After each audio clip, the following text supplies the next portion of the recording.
Hey now, 580 Sports Talk going up on a Tuesday. Brendan Dworzinski, Dan Lucero, Spencer Dupuis, all here with you today. Full show, 2 until 6 here with you. Plenty to get to on the show today. Royals with a fun win yesterday. 18 half innings played, or I guess 17 half innings played.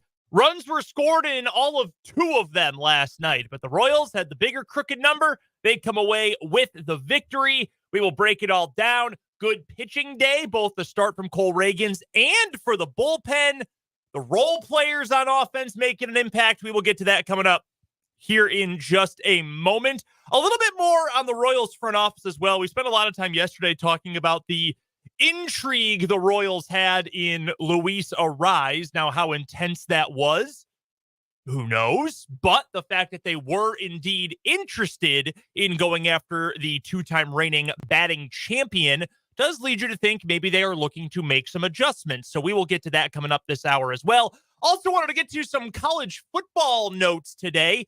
KU landing big-time defensive end transfer by Job from Michigan State. We'll talk to Michael Swain about that as well coming up in the 4 o'clock hour. And who do you think has the best odds to win the Heisman Trophy out of the Big 12? Here's a hint. He's got long, flowing blonde hair. He's from Mays, and he plays his college ball in Manhattan. We'll get to that all this opening hour on the show. That was 3 hints. Did I say a couple? I should have said a few. I think you said, here's a hint. Oh, well, here's multiple hints. And then you gave 3. It's like that stupid State Farm ad. If you just bundle all the words together, it goes from 4 to 1. I did a Jake from State Farm there. They were pretty obvious hints, too. It's like you couldn't have done like, oh, he's a Sagittarius or he's 6 foot, whatever he is. What do you think? Avery Johnson, guys. Yes, it is Avery Johnson. We'll talk more about that later on. What do you think his sign is? What's his birthday? Great question. I have no idea. Does K-State keep stuff like that? Yes, it does. Okay. November 2nd. No idea. All right. Do you know your sign? Is he a Sagittarius? Because that's what I am. When's your birthday? December 12th. No, he would be whatever is probably 2 before that. Horoscopes. That's what I'm looking for. Somebody's going to get it in the comments. Yeah, if someone knows already, feel free to let me know. He's a Scorpio. Okay. Yeah. There's been, I'm sure, a lot of discussion about that in various sorority houses. In Manhattan. Oh, no doubt about that. That's a guarantee. Like, we don't know this. Like, we know, like, what his 40 time is. The Kappa Alpha Theta house. I don't even know if that's one in Manhattan. It was just the first sorority that popped into my head. You know, it's funny you bring this up. Last night, I did not watch anything from the Met Gala. I just know it was happening. And I saw Ralph Russo, who covers college football for the AP. He tweeted, "My wife and my daughter are going crazy over the Met Gala outfits. And I've just realized they are watching this like I watched the NFL draft." Wow. I believe that. Probably pretty true. I believe that. Other stuff coming up today. We've got plenty of NFL to get to, some notes on the Chiefs. We have 2 Matts on the show every week, Matt Verderame and Matt Derrick. We heard from one and his very anti-Kadarius Toney sentiments yesterday. The other Matt, from what he's heard within the franchise, very different perspective on number 19, Kadarius Toney. We'll get to that in the 4 o'clock hour. Some notes from Albert Breer of Sports Illustrated in the 3 o'clock hour. His final takeaways from the draft. We will get to all of that. It's Tuesday. That means Random Question Tuesday. Jayhawk Weekly with Michael Swain. As I mentioned, a bunch of 580 Sports Talk headlines. All that and much more coming up today on 580 Sports Talk. We'd love for you to be a part of the show. You know how to do that, either on the Top City Metal Supply text line, 785-272-9429. You can also find us on YouTube channel. You can go and find the video stream as well on our website, 580wibw.com. We've got it on Facebook at WIBW News. That's the name of the page. And, of course, on Twitter at 580 Sports Talk. Royals picked up the win yesterday. The Brewers hit a 2-run inning, home run off of Cole Reagans. That was the only mistake he made all game. Thought it was overall very good outing for Cole Reagans. The kind of thing you would expect from your ace. Only gave up 2 hits and 2 walks, punched out 8. He was really, really sharp for 6 innings.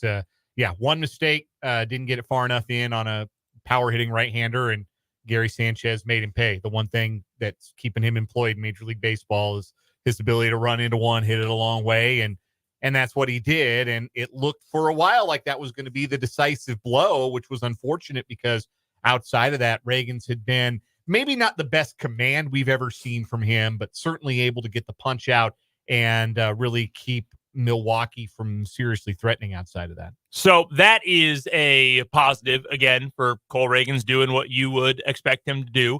The bullpen was great. They came in and were tremendous. Will Smith, Chris Stratton, Tyler Duffy, all guys who, if the Royals want to be really good this year, I'm not just saying better, I'm saying if the Royals actually want to push for the playoffs, they need guys like this to be good. The veterans in the bullpen. And then Tyler Duffy, who it was either last week or the week before when he got called up, you heard a lot of good things from Matt Quattrero hyping him up. You want those guys to be good. They were great yesterday. You can't lean on the same plus side guys every single night. Like if you're trying to win 90 games, you can't pitch James MacArthur 90 times. Especially if you're going to use him sometimes for 2 innings. Right. And that's their plus side guys were down in last night's game. That's maybe baseball ease, but they were not going to use MacArthur and they were not going to use John Schreiber. That was already decided. Those guys needed a night off. You can't run these guys into the ground in May. You can't do it.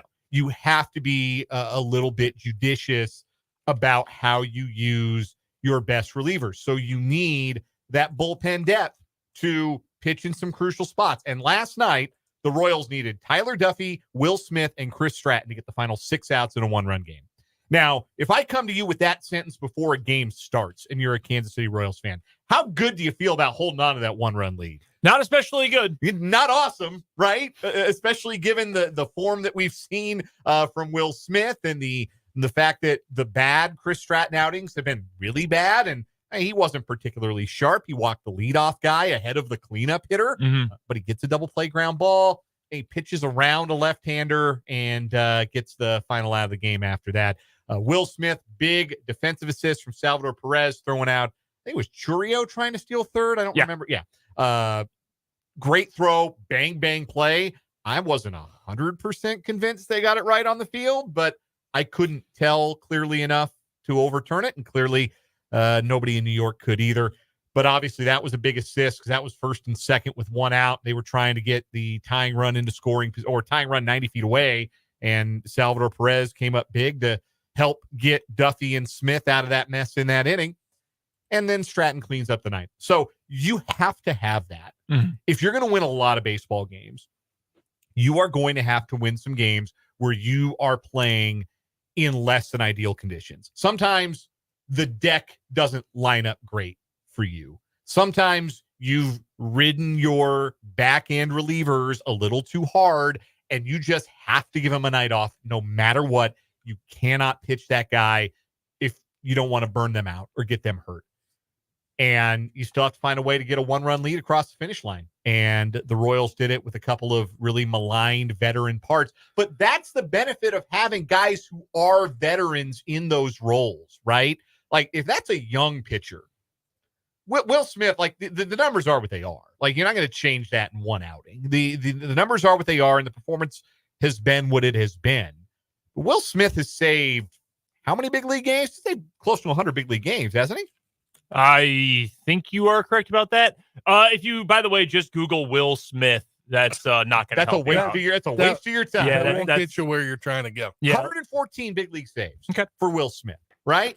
Damn, I even pulled up the wrong Will Smith on Baseball Reference. Damn it. Yeah, you got to Will Smith Royals is the way to go. That's the way to go. If you want to get there in a hurry. But 114 big league saves, 586 games pitched in the major leagues. That's a guy who knows that there are going to be ups and there are going to be downs, but what happened in the past doesn't matter. All that matters is getting the guy in front of you out right now. Now, is he diminished in his ability to do that relative to what he might have been as an all-star with the Giants in 2019? Yeah, probably. But having that slow heartbeat, having that experience in the front end of your bullpen, guys, even Tyler Duffy, who didn't make the club out of spring training, pitched in a lot of big league games. He's been in the bigs a long time. Those guys have that ability to compartmentalize and not worry about past failures and not worry about what their ERA is up on the Jumbotron, up on Crown Vision, and say, I got to get however many outs it is, so I can pass the baton to the next guy and we can shake hands at the end of this. So there is benefit in having a veteran guy like a Will Smith, like Chris Stratton in that spot, instead of having to trust that spot to, like, in past years, I don't mean to pick on like some guys, but like in past years, that would have been like a Jake Brent's spot or a Dylan Coleman spot. And sometimes those guys would lose the strike zone, lose the plot entirely, but other times they just get their heartbeat going too fast because that's an unfamiliar position for them to be in. If you're going to be a winning team, you've got to win games like this, and you've got to lean on sometimes the 6th or 7th best reliever in your bullpen to get some really important outs, and that's what the Royals got last night. Yep, that's a really big deal. One of the other things that really stood out to me about the game last night, other than our guy John Sherman's new ballpark saying that the concrete held at the K after yesterday's storm. I was waiting for that. That is a big positive from our guy Kaufman Ghetto on Twitter. But the fact that the limited production from the Royals. Oh, I'm sorry. I'm backtracking myself. The stat of the day for me for the Royals pitching staff, the Brewers came into last night 5th in Major League Baseball in OPS as a team. Held them to 3 hits for the game. Now, did walk 5 batters, which isn't great, but 3 hits for the team with the 5th best OPS in baseball. Big win. Awesome day for the pitching staff. Batting-wise, the fact that it was your quote-unquote role players who came up big. Michael Massey, another home run. He's been swinging a pretty decent bat as of late. It was Michael Garcia reaching base 3 times in the game, including having the go-ahead hit in the 8th inning. I think he's almost to 30 RBIs. Yeah, he's been 22 driven in after driving in 2 last night. So 22. Yeah, up over 20. Decent number for a leadoff guy. That's a decent number for the first full week of May.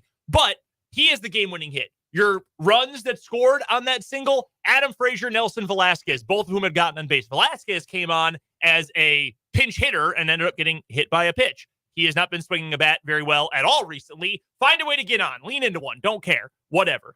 I am very happy to see those guys do something. And on a day when it wasn't Vinny and Salvi and Bobby, that's a lot of Y names, all being the guys who contribute to being the victorious team, to have those guys, the quote-unquote role players, stepping up into bigger spots, that to me is encouraging. You hope that something like that can be a little bit more of a confidence boost, especially for Michael Garcia. Because if you've got a leadoff guy who you can depend on, well, what does that do? Who hits behind Michael Garcia every single game? Bobby Witt Jr. Bobby Witt Jr. You know what that does? Helps him, accumulate stats, but a guy who's going to get on base a whole bunch, who's going to hit home runs, who's going to hit doubles, who's even going to hit plenty of singles over the course of the year. You got a runner in scoring position on second or third base to start games constantly if you've got a leadoff man that you can actually rely on. So I'm hoping this can be a springboard for Michael Garcia, because even that one guy, knowing that the Royals want to keep him at the top of the order, you keep that one guy in that position, he starts to pick it up. This offense can take another step forward. It's really sound that they were able to get a rally started from the bottom portion of their order, especially given how the 6th unfolded, right? You had Garcia and Witt on with back-to-back walks against a struggling starting. Great. But he's in the 6th inning. You're running his pitch count up, 3rd time through the order, back-to-back walks. You're like, okay, it's go time. This is when the Royals are going to put together a rally. And then Vinny Pasquantino hits into a 4-6-3 double play, and that's the threat. Perez strikes out with the runner at 3rd. The inning is over, and you kind of feel like, man, that was the chance. That was the out off the 7th. I mean, that was such a big swing of the bat, and that probably goes without saying that it was a big swing of the bat. But for that to jumpstart the rally, Velasquez, as you mentioned, getting on base, Adam Frazier drawing a walk to keep that inning going. Dairon Blanco, they scored it a hit. I think initially they ruled it an error by Adames sliding to try and knock the ball down, and it jumped up on him a little bit. I'm not sure there was an out on the base paths. Certainly weren't going to get Blanco at first. So I think it was a good ruling by the official scorer to turn that into a single, because I don't think, even if Willy Adames picks that ball cleanly, that there was an out on the base paths for him. It was going to be a very difficult play for him to even get the lead runner in front of him going 2nd to 3rd.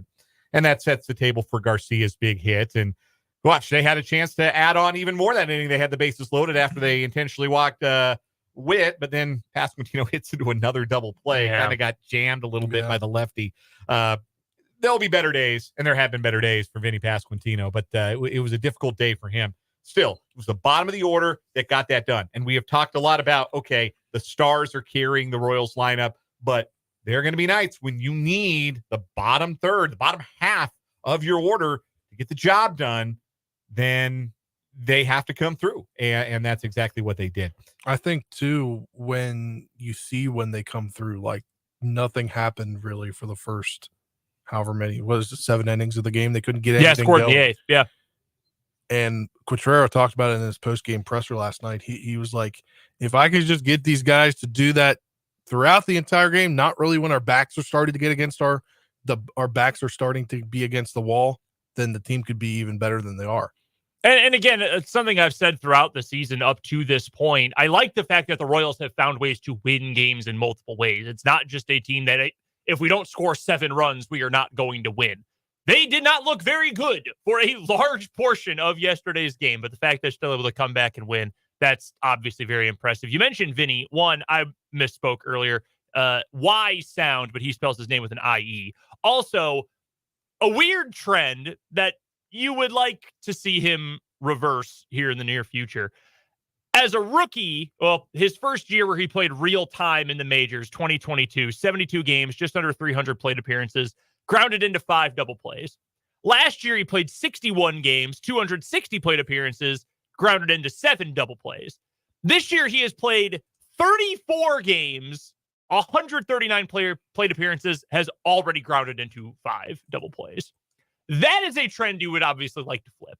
That's not the most in baseball by any means, but you would like to see that turn around. And for what it's worth, as he gets more comfortable, he is, I think, going to avoid that. Some guys just hit into a ton of them. You know who has the all-time major league lead, if I'm not mistaken, in double plays grounded into? I do not know. I believe, if I'm not mistaken, and I just checked to confirm, he led the majors in this category 4 different times. Albert Pujols. Albert Pujols grounded into, in his 22-year career, 426 double plays. That's a lot. Those play or lined into them also possible. That would mean those specific plate appearances accounted for 852 outs. So with Pasquantino, yeah, that's a number that's a little high. Mm-hmm. And I know that batting average isn't what you would want from your 3-hole hitter right now. Still rating out as an above average offensive player. Yep. All the advanced metrics. And big part of the reason is he's walking more than he is striking out. 19 walks to just 14 strikeouts. And he's third on the team in extra base hits with 12. This is not a guy you bench. This is not a guy where we go, oh, what's wrong with Vinny Pasquantino? He's hitting to some hard luck. The power's still there. The batting eye is still fine. He's not chasing pitches. His swing decisions have not been bad. This has been essentially his first full month and change of baseball that matters since last May. Also, we are still at a point where we don't have a huge sample. 139 plate appearances is not that many. What do they consider a full, like, what would on average is a full season? Like 550 or so? 550, 600 plate appearances, yeah. So, yeah, if If you're an everyday player, you clear 600 pretty regularly. So if he's going to have 600 plate appearances this year, he's not even a quarter of the way through the number of times he'll come to the plate this season. Vinny is very low on my list of offensive concerns with the Kansas City Royals. Very, very low. Through April 9th, so that was the first 10 games of the year, he was hitting 108 with no extra base hits. He had a really slow first 2 weeks. We remember that pretty easily. Since that point, in the previous 24 games, he's hitting 275. His on base is 371. His OPS is nearly 900. So, yeah, he's still, because it has been such a small sample to this point, he is still being held down by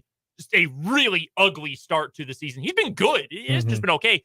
You factor in the fact that since April 10th, he has been a lot better at the plate, and you factor in that his defense has gotten way better. He's still been a major net plus for this team so far. Christopher in the YouTube comments points out the dinger for Massey. Say, even off a sidearm lefty, I think great things are in store for him. And imagine he's a guy who had a minus OPS at the beginning of May of last year. Yeah, Michael Massey in April of last year flatly did not look like a Major League Baseball player. No, he did not. finished the year much brighter, showed the flashes of power that we're starting to see. Still just 26. Second full big league season, if you count last year as a full big league season. The thing that jumps out about his first 53 plate appearances, 4 strikeouts. 4 strikeouts in 53 plate appearances. This is a guy who's putting the ball in play a lot. Now, you'd like to see a little more higher quality contact, but he runs well enough that I think putting the ball in play is a good strategy for him, and he is able to generate some launch angle and generate some power.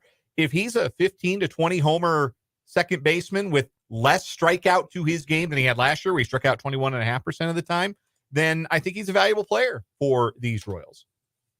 The Royals get back in the win column yesterday, 3-2 over the Brewers. They will face each other again tonight, 6:40 first pitch tonight. Pre-game coverage begins right at 6 o'clock, right here on 580 WIBW. We'll have full coverage of that. Day game tomorrow, 1:10 first pitch, 12:30 pre-game. You can obviously hear that one right here as well.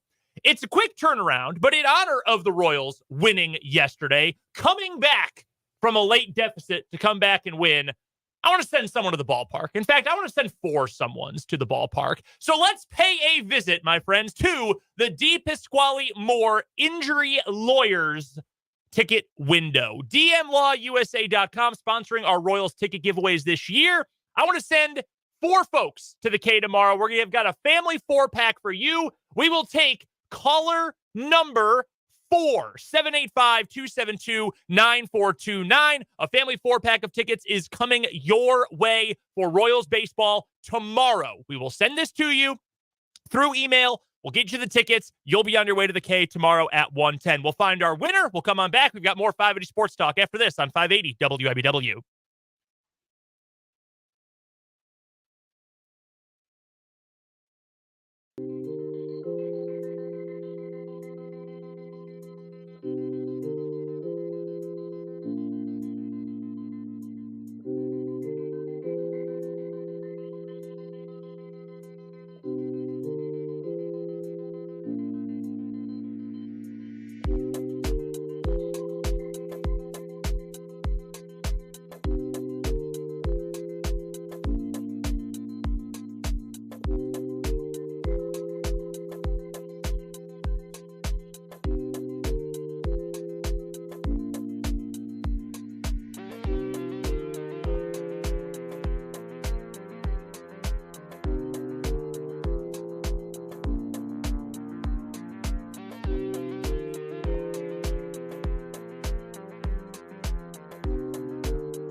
A family 4-pack of Royals tickets is heading Brian's way. He is the winner of today's Royals ticket giveaway from DM Injury Law. You can visit them online at dmlawusa.com. You can also find their Topeka office right downtown, 534 South Kansas Avenue, Suite 160, sponsoring our Royals ticket giveaways throughout the Kansas City baseball season. Appreciate Brian and everyone else who called in. We'll have more tickets to give away throughout the year. Should be a fun one-day game tomorrow, and of course, another one coming up tonight between the Royals and the Brewers. We talked a lot yesterday on the show about the Royals' interest in Luis Arraez, the second baseman now of the San Diego Padres, who, by the way, in his Padres debut, became the first player in Padres history to have 4 hits in his debut. That's what he does. He hits. He is not an especially good fielder. Like you said yesterday, Dan, he is not especially fast. He's not wildly versatile. He doesn't hit for power. He just hits for contact. He's really good at it. He puts the barrel to the baseball, and he's better than about anybody else doing it. He doesn't, his launch angles or his exit velocities aren't elite, but you know what's really useful? About 85-mile-an-hour line drive over the second baseman and into right center field. Those will play, and he can do that over and over and over again. And if it were that easy as he makes it look, everybody in baseball would do it.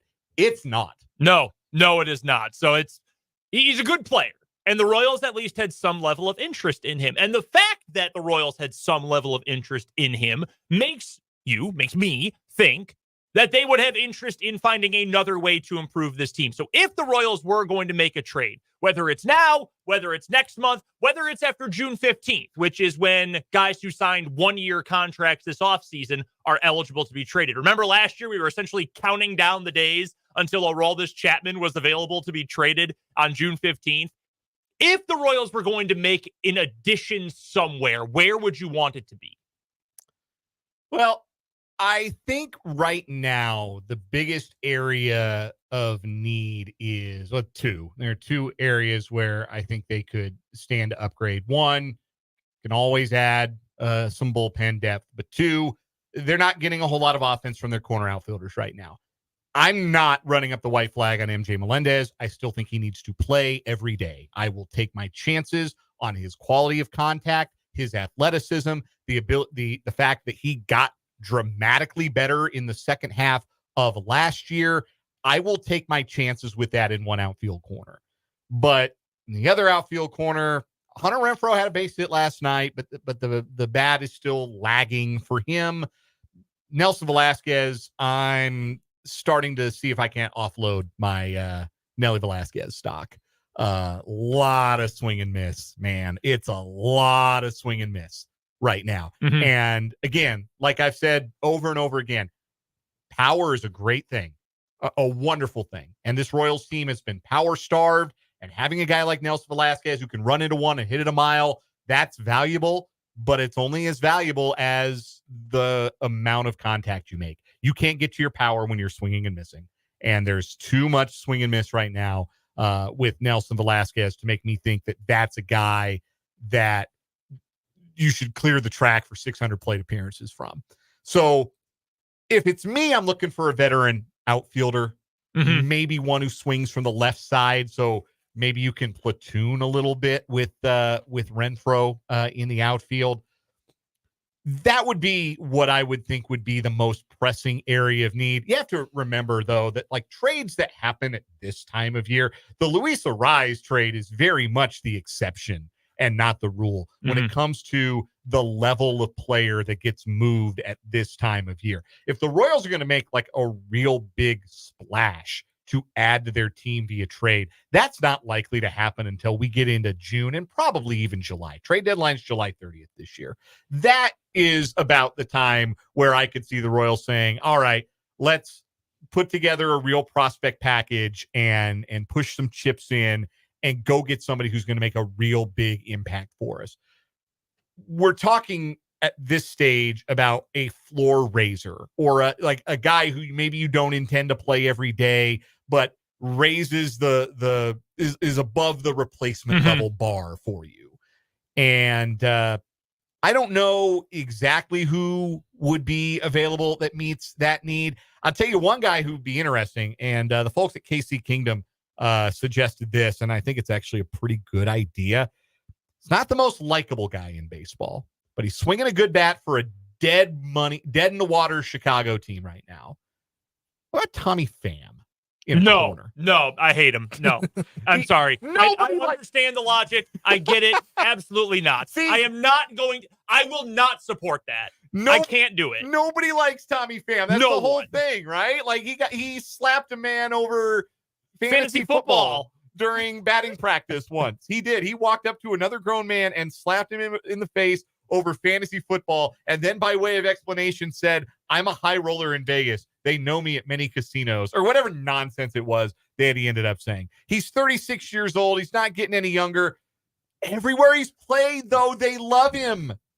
And last we saw him playing for a good team, he was a big part, at least in terms of leadership, helping Arizona make a World Series run last year.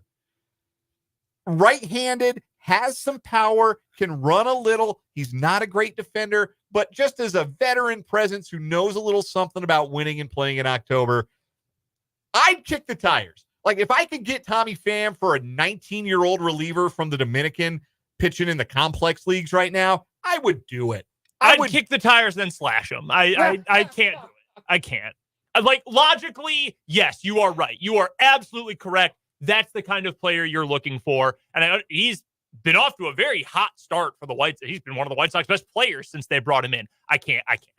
I have said far too many mean things about him for far too long. That'd be like if the Royals signed Colton Wong. I can't do it. I've just hated forever. So, I've got a potential guy they could trade.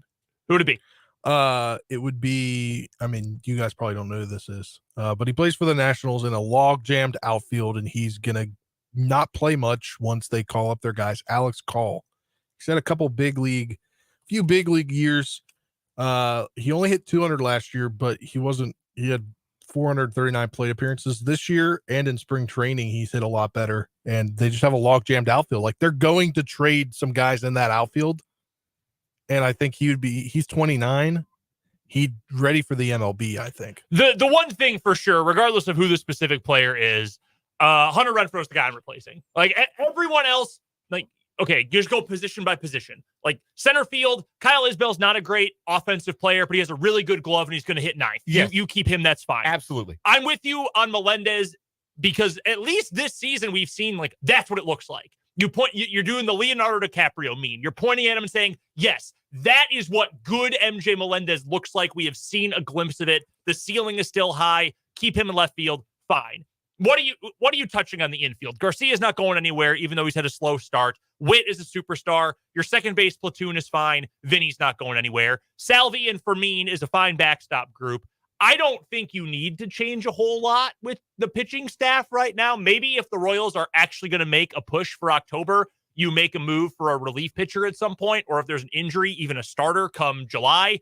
That's way down the line. There is one spot in your regular lineup right now that needs to get better, because right now the floor is way too low and the ceiling is frankly not high enough given that low floor. And that is right field with Hunter Renfroe. So that whoever we're going to say, if it's a guy who needs a new change of scenery, if it's a guy who everyone hates, but at least he's swinging a hot bat right now, whoever it is, that is the spot that I think needs to be replaced. Another name could be replaced. Another name that I think could be interesting, Aaron Hicks, with currently with the Angels. Interesting. Maybe you didn't know that. I didn't know that. I actually did, but yeah.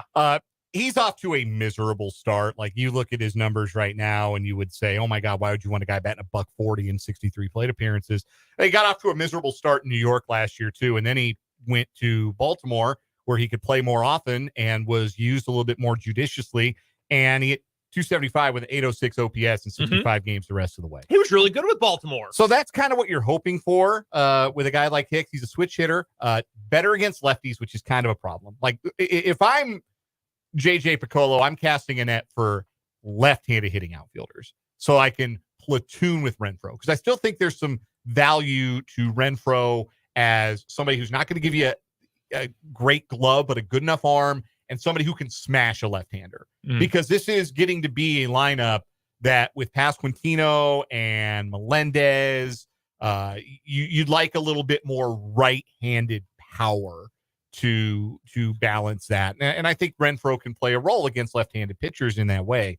But that's kind of my thought process right now. Like, the Royals are looking to make an early season move. Like Carlos Santana, when the Royals traded him, that was like end of May, 2 years ago, 3 years ago now, maybe. That was kind of an early move, well before the trade deadline. Last year, the Rockies got off of Mike Moustakas in mid-May, traded him to the Angels after he had gotten off to a good start. It's a left-handed bench bat. I think Moose has hung it up. I don't know. I don't know if he's kicking it around anywhere. I don't think he's on a roster. I think he's he may have decided to call it good. But can he play right field? No. Man, he couldn't play right field when he was young. I mean, he hasn't officially retired, but he's not on the team. Feeling very Hosmer-y right now. Yeah. I just kind of waiting. I mean, he wasn't actually half bad last year. I'm a little surprised nobody called him, but he shares a birthday, not the same year, but he shares a birthday with our pal Brids Weigert. Is that right? Yeah, September 11th. Huh. Yeah. How about that? Yeah. That's an easy one to remember. Yeah. Because it's Britt's birthday. Yeah. Yes. Definitely why I remember it. So, like, that's the thought process, though. And I think if you're JJ Piccolo and you're looking to make a move right now to ensure this hot start and not give any of these early gains away, I think you're looking at an outfield bat. And again, it's hard to say Luis Ariz wasn't available until he was extremely available, until he was a Padre. So you never know. But there are definitely some teams out there, like, obviously, Miami is open for business. You would imagine the White Sox, even as a divisional foe, would also be open for business. The Rockies are open for business. They got anybody wants. They're that bad. The Angels stink, and Trout's out a while, so they're going to be looking to get rid of some guys early. Those are the teams you might think about making some phone calls to and seeing what you can pry away. There was a report earlier today. I will pull this up right now. Where did this come from? It's about the White Sox and the guy. Here we go. According to a report, the White Sox are expected to trade right-hand pitcher Eric Fetty, right-hand pitcher Chris Flexen, right-hand pitcher Mike Clevenger. Nope, absolutely not. Trade him to prison. Right-hand pitcher Michael Kopech, DH Eloy Jimenez, and outfielder Tommy Pham this summer. Again, they've had Tommy Pham on their roster for like 8 minutes. I think it would be fascinating. Can you imagine the pop you would get for 6 innings if you brought in Eloy Jimenez? Put him in left, move MJ to right. There's your outfield. That raises the ceiling big time. Those 3 games that he's healthy, oh, man. Generation. Oh, man. But the Royals don't need a designated hitter right now. They've got too many guys who can play DH, frankly. At this point, I'm not sure there's a difference between Eloy and Nelson Velasquez. Other than Nelson stays healthy. Yeah, and Eloy had a silver slugger back in the COVID year. Yeah. That's it. I mean, the White Sox had a silver slugger and American League MVP in the COVID year. It has all been downhill since.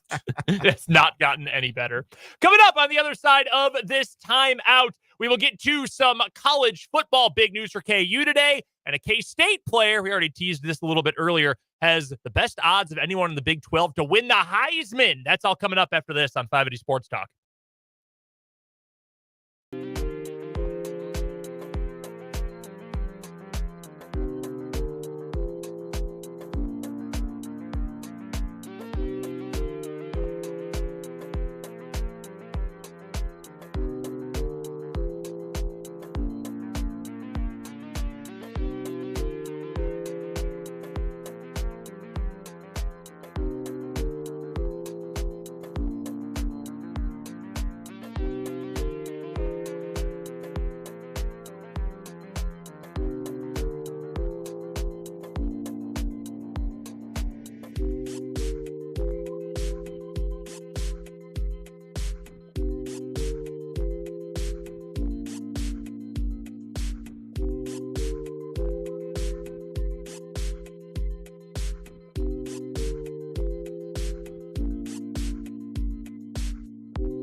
Couple comments regarding Dan's Tommy Pham idea and Casey Kingdom, the website from Fansided. Yeah, their Tommy Pham idea, I just seconded He it. just endorsed it. Put it on a pedestal. No, I'm kidding. This one from Neilio says, if you can deal with his personality, I guess.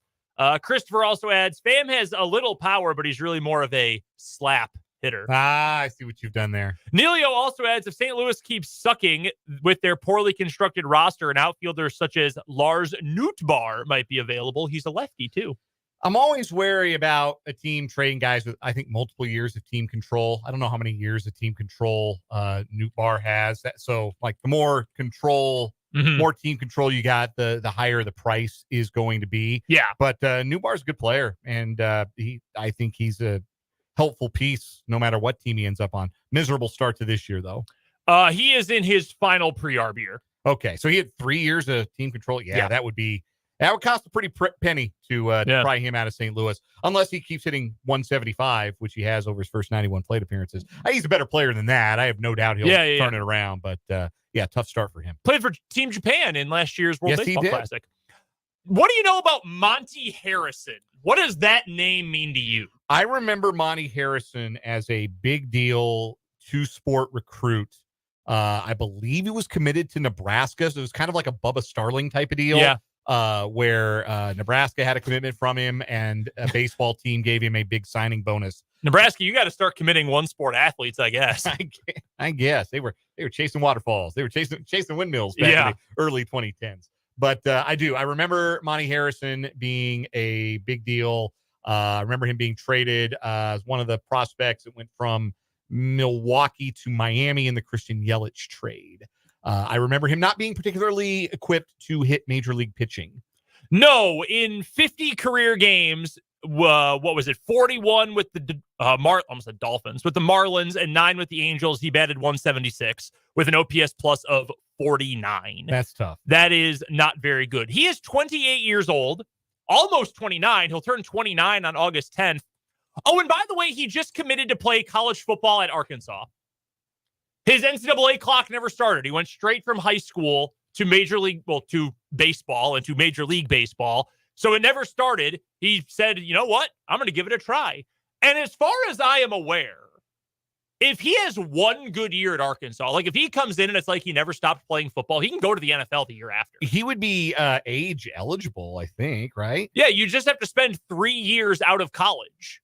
3 years out of high school somewhere. Hell, Larry Fitzgerald only spent 2 years in college because he went to military school for a year, then went to Pitt for 2 and said, hey, that's 3 years. And the NFL said, well, I guess. And Larry Fitzgerald's going to go to the Hall of Fame at some point. So, yeah, Monty Harrison going to give it a try. This has been a big week for guys switching sports. Caleb Lohner, who played at Baylor for basketball the last couple of years, he is headed to Utah to play football and is also open to playing for their basketball team. And if you have looked at Utah's roster for next season, they would probably take him for basketball to be a two-sport athlete. Because yikes. So the Big 12 not going to be kind to Ute basketball. So I went back and looked at the 24/7 Sports composite rankings for the class of 2014 in football. 2014? That is the recruiting class that Monty Harrison was a part of. Brandon Whedon vibes. The top 10 football recruits in 2014 in reverse order.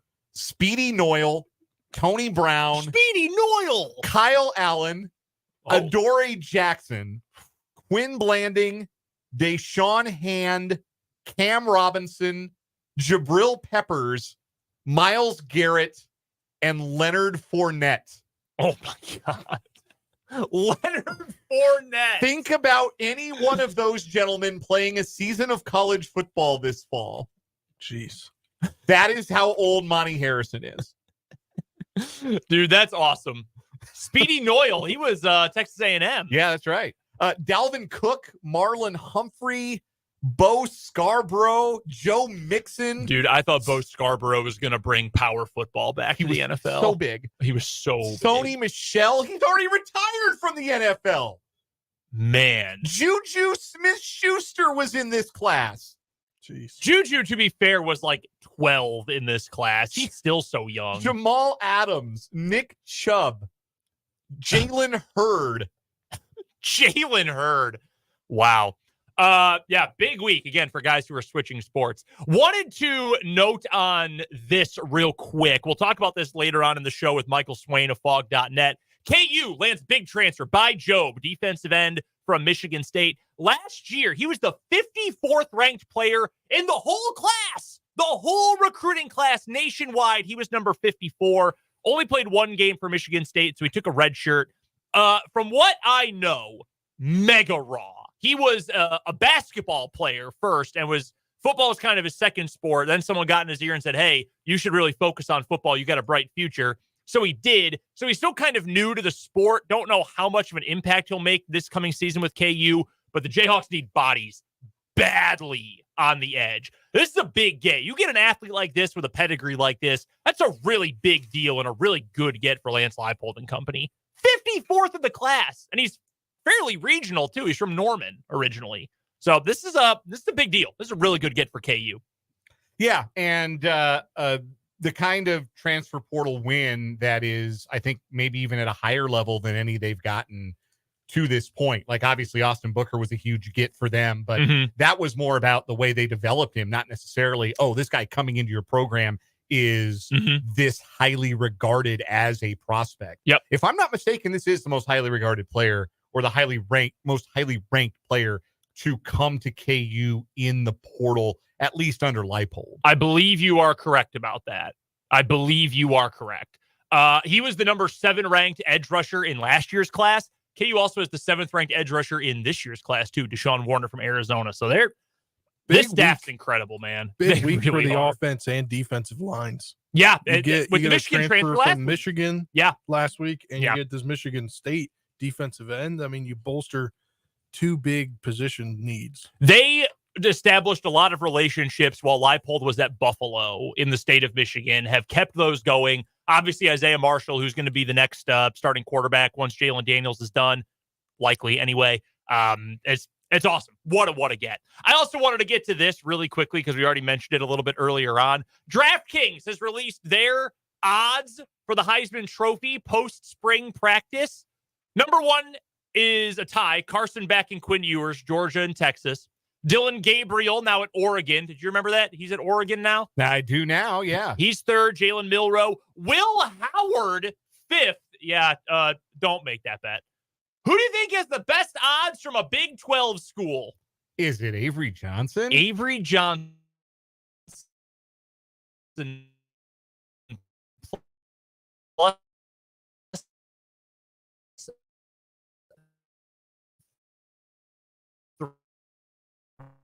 3,000. That is tied with Jackson Arnold at where is Jackson Arnold these days?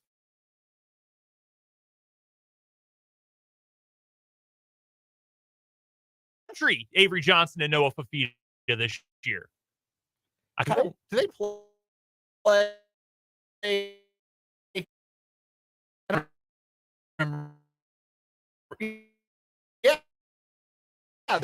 Yeah, non-conference. Yeah, 3 o'clock news right back here on 580 Sports Talk.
now, 3 o'clock hour of 580 Sports Talk going up on a Tuesday. Brendan Dworzinski, Dan Lucero, Spencer Dupuis here with you until 6 o'clock today. Thanks for hanging out with us. We appreciate it every single day that you spend some time with us here on 580 Sports Talk, whether you're listening on 580 AM, 104.9 FM, online at 580WIBW.com, or on the 580 Sports Talk YouTube channel. Go subscribe over at YouTube if you have not already.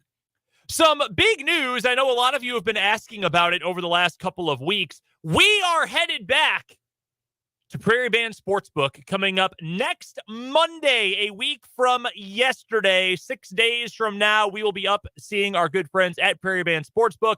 We will be there. We've got a ton of stuff to promote for you that we are giving away while we are there. They are running their Putt Your Way promotion coming up in just a couple of weeks for the PGA Championship. Any $25 wager will earn you a putt to win $100 in free bets. How's the short game for you? How's the game on the green? I'm so rusty, man. I'm appallingly rusty. And I'm not a good putter when I'm playing a lot either. Yeah. So yeah, it's iffy to say the least. At least if they don't have a left-handed putter, I can beg out and say, I can't do it. Nobody has to see it. I'm a better putter than I am driver. Like fairway guy. Yeah, I would say the same, but I also have not played a round of golf in 11 years. I played a round of golf like 10 months ago. Yeah, I would not do very well. Additionally, by the way, that's the Putt Your Way promotion. First guest to make the putt each day. Not only do you get the $100 free bet, you also get 2 free rounds at Firekeeper. How about that? So that's during the PGA Championship. We'll be talking about that with the fine folks at Firekeeper. Plus, the King of the Diamond Leaderboard Challenge. That's coming up later on this summer. You climb the leaderboard when you lock in a $10 minimum 4-team MLB parlay. The top 3 guests with the most parlay wins and parlays bet will score prizes each month. That includes hotel stays, gift cards to the steakhouse and the spa at Prairie Band Casino, free play, Prairie Cash, or free bets at the sportsbook, Royals tickets as well. Plus, if you come and see us at the sportsbook, if you come and check us out at Prairie Band Sportsbook next Monday, you will be entered. All you have to do is give us your name and email address at our position where Spencer and Dan and I will be sitting doing the show. Give us your name, your email address. You will be automatically entered to win 2 home dugout tickets for May 17th, Royals versus A's. Your Royals promotion that day is the on-field ceremony honoring the 2014 ALCS champion Kansas City Royals. And I believe the Kelvin Herrera bobblehead as well. You are correct about that, Dan. So a ton coming up next Monday from Prairie Band Sportsbook in Mayetta. We are excited to see you guys up there. Hope you come up and see us. We will be there. Come up, hang out, enter all the various promotions. We will see you there next Monday. So what you're saying is everybody listening right now in the Topeka area needs to be there next Monday. Yes. Right? In order, I mean, and you also, don't want to miss out on any of those deals. And also, if you're not in the Topeka area, plan your day around it. Plan your whole week around it. Drive down from Sabetha. Take Monday off of work. Drive from to come and hang out with us and gamble on sports. Drive east if you're living like in Manhattan, St. Mary's, Silver Lake, come a little bit east. If you're listening toward the east, Lawrence, Oskaloosa out there, drive a little bit west. Come see us next Monday at Prairie Band. It's going to be a whole lot of fun. I'm not going to guarantee it, but hopefully you'll be able to bet this time. Yes, we're hoping everything is up running. We'll put some wagers down together. We will sign autographs. I'll sign an autograph. It has. Yeah. I will wrestle a bear. No, that's not. I'll sign autographs with the guy that's causing all this tornadic activity. Yeah. Here's the guy who has ruined our spring weather, Spencer Dupuis. No, just messing with you. But we'll be there. Hope you will be there to visit us as well. Neilio on YouTube says, I've played Firekeeper, not an easy course. You've played Firekeeper, have you not? Many times. Yeah. Love that course. Oh my gosh, I love that course. There you go. A chance to win 2 free rounds. That is hard to pass up. I love it. I also lose a lot of golf balls there. Like I can be a little wayward off the tee at times. And if you are wayward off the tee at Firekeeper, you better have enough balls in your bag. So because those balls come prepared. Yeah, those balls, like it's not, it's wayward. I find it in somebody's backyard. No, man. Those balls are in the shadow realm, buddy. So come prepared when you come to play Firekeeper up at the Prairie Band Sportsbook and Prairie Band Casino and Resort in Mayetta. Wanted to get to this. It came out yesterday. Albert Breer from Sports Illustrated. It's his final draft and late stage free agency takeaways. And there's a whole bunch in here. I'd recommend you go check it out at SI.com. And there's a whole section about the Bills and what they did in the draft. And you've heard me ever since the draft started say that's one of my least favorite drafts of anyone. And it's not because I dislike Keon Coleman, who they took at 33 overall with their first pick in this year's draft. The picks themselves, fine. I thought the process the Bills followed was awful at the draft. They needed to add more talent. They made multiple trades back. They moved from 28 to 32. That was the trade with the Chiefs. Then they moved back again with the Panthers to go from 32 to 33. They didn't add any picks. They moved up a couple of times. They moved back into the third round, which is a pick they lost when they traded for Rasul Douglas this past year. But they didn't actually add any more picks for a team that lost a ton of talent on both sides of the ball in free agency, in trades, in cuts this offseason. I thought their process was really, really poor. Well, Albert Breer, in his section, is trying to spin things the other way. For all the criticism Buffalo Bills GM Brandon Beane took for trading with the Kansas City Chiefs in the first round, his reasoning was logical. Yes, I understand how the idea of arming the rival Chiefs with a guy who runs like Tyreek Hill might give people in Buffalo the shakes. The optics might not be great, but the reality Beane was working with had three elements to it. One, the Bills actually had a comfort level with all three receivers that came off the board between 28 and 33. That would include Xavier Worthy, that would include Xavier Legette, and that would be the guy they eventually took in Keon Coleman.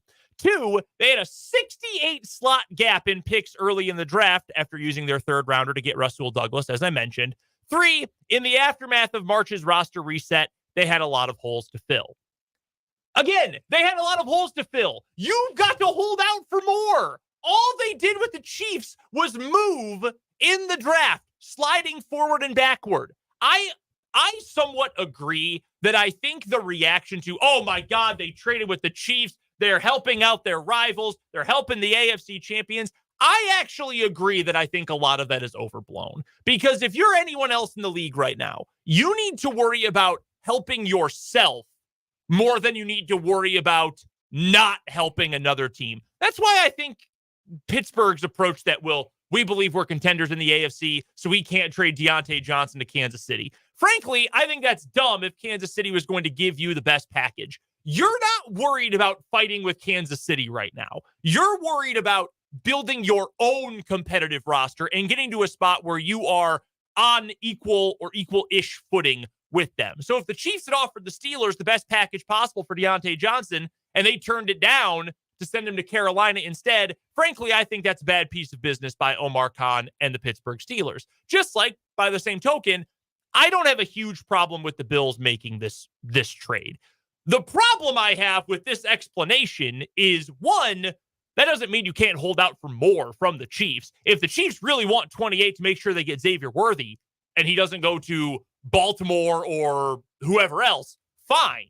Hold out for more. Don't just slide your picks forward and backward. Go actually get more. Go get the Chiefs' other fourth-round pick. Do something. I think that was bad process. Secondly, and we've talked about this before. We talked about this a lot going into the draft.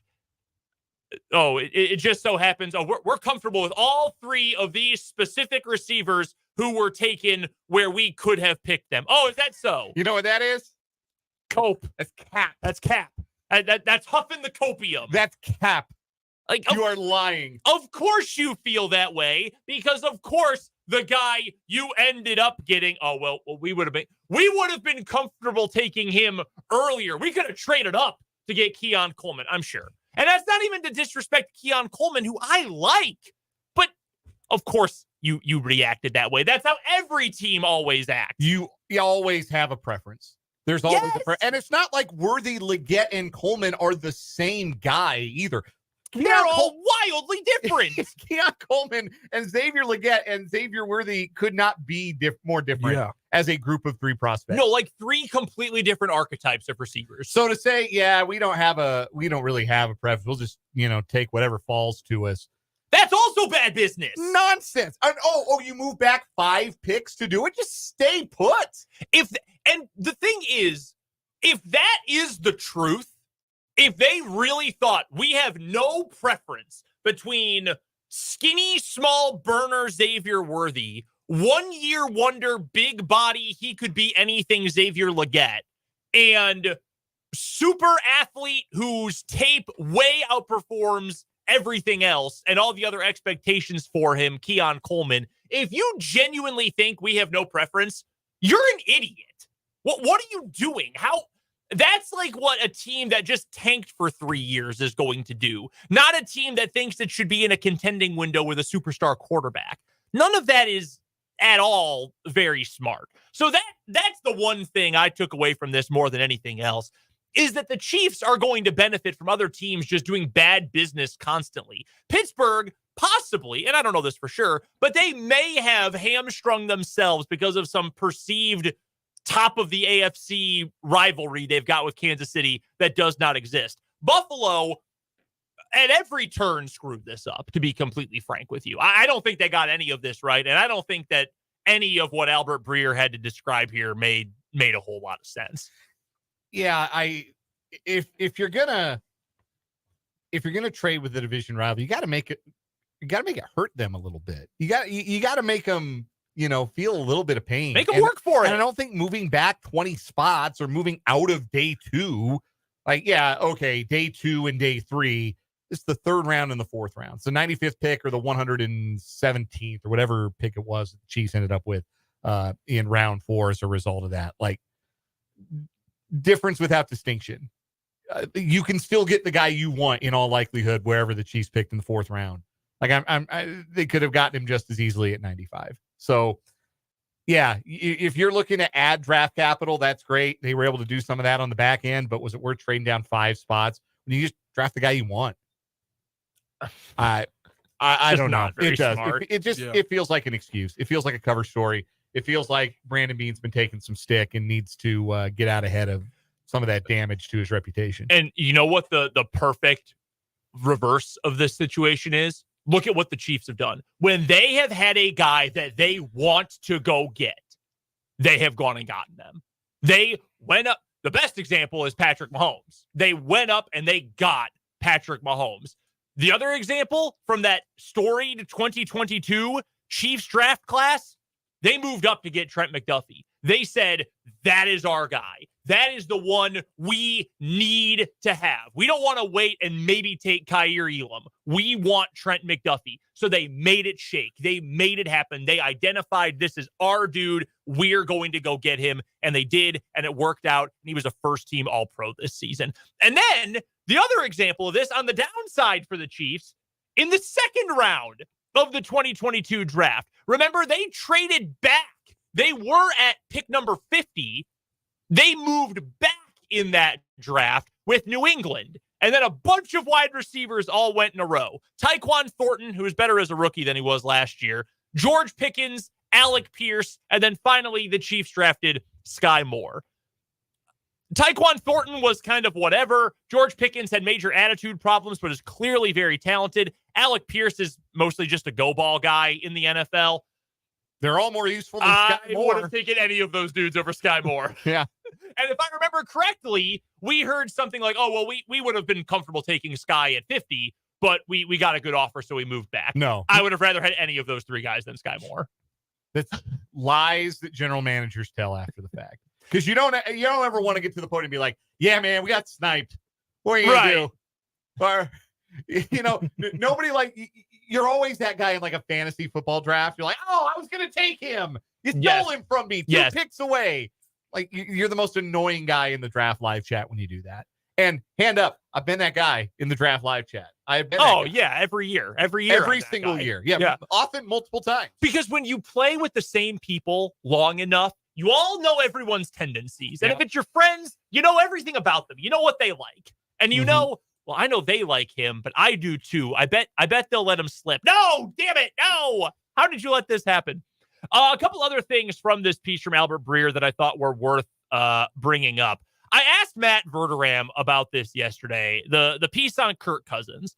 So the Vikings straight up told Kirk Cousins, we're going to draft a quarterback. We need to plan for the future. One way or the other, whether you want to negotiate with us about coming back or not, we are going to take a quarterback this year, which I kind of respect Minnesota for doing that and not stringing him along and saying, hey, look, here's the situation. We'll bring you back for a year. We'll bring you back for 2 years. We have a future plan. And hey, look, I say, and Breer even writes this, I know Cousins appreciated how open the Vikings were about their draft strategy, even if that meant him leaving. That's how adults handle their business. I actually respect that quite a bit.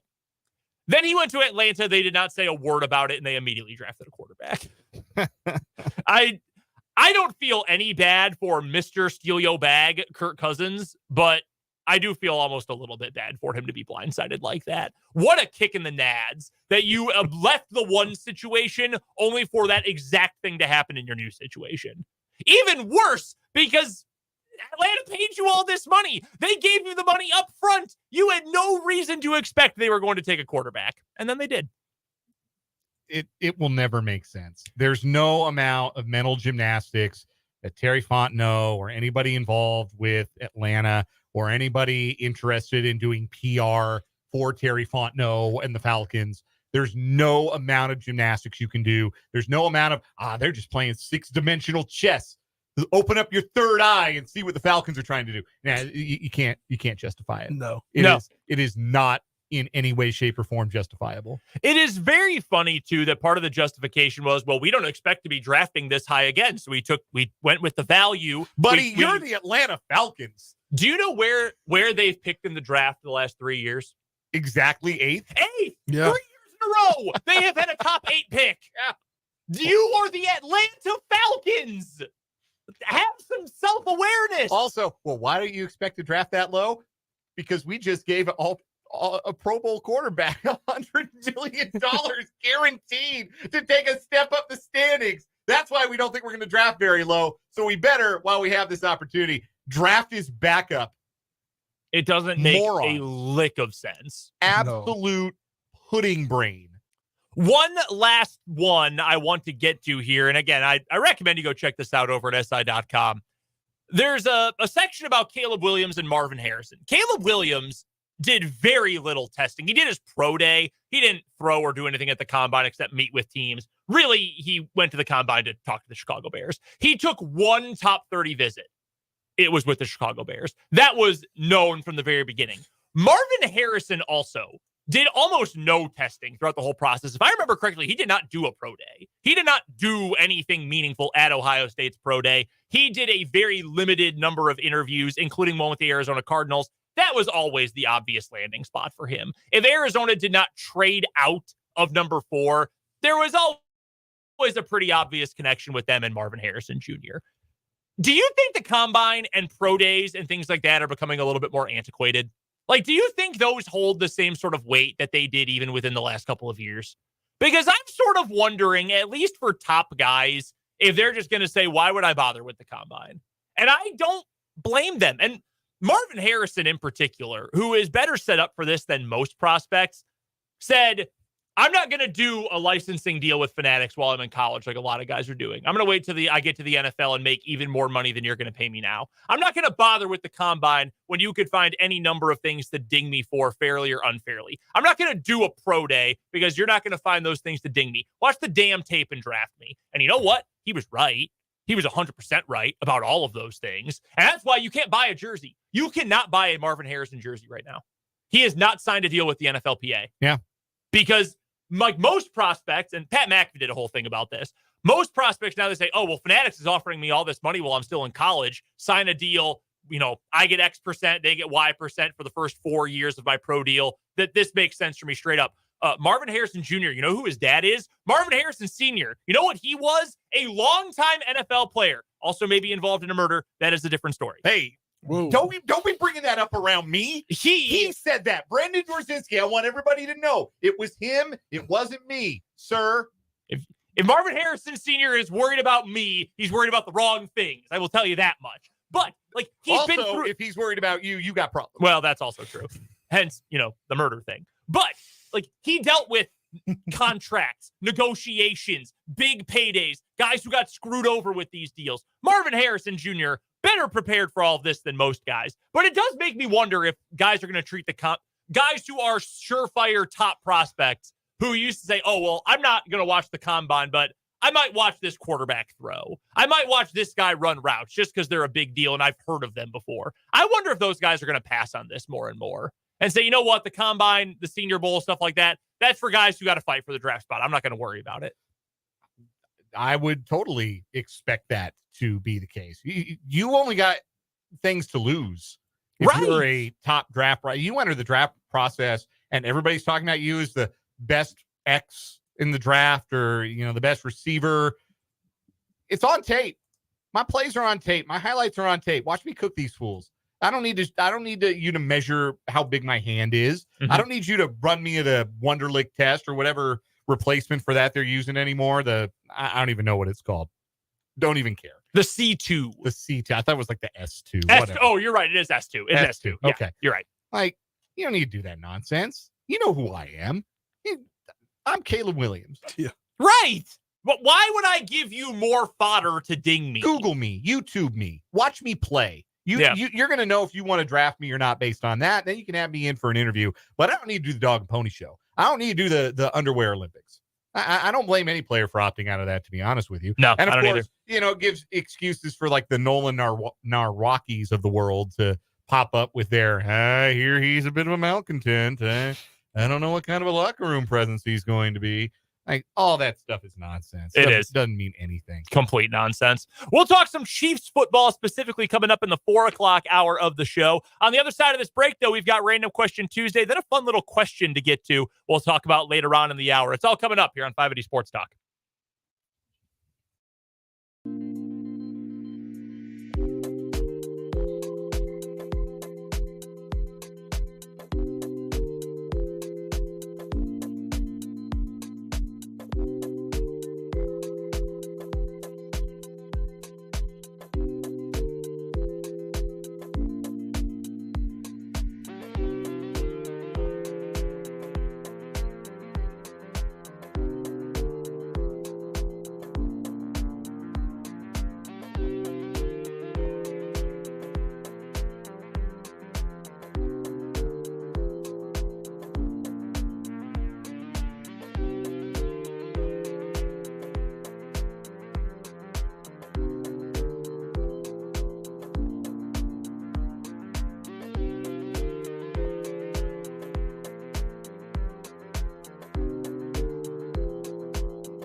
Brendan, Dan, and Spencer here with you on 580 Sports Talk. Thanks for hanging out with us today.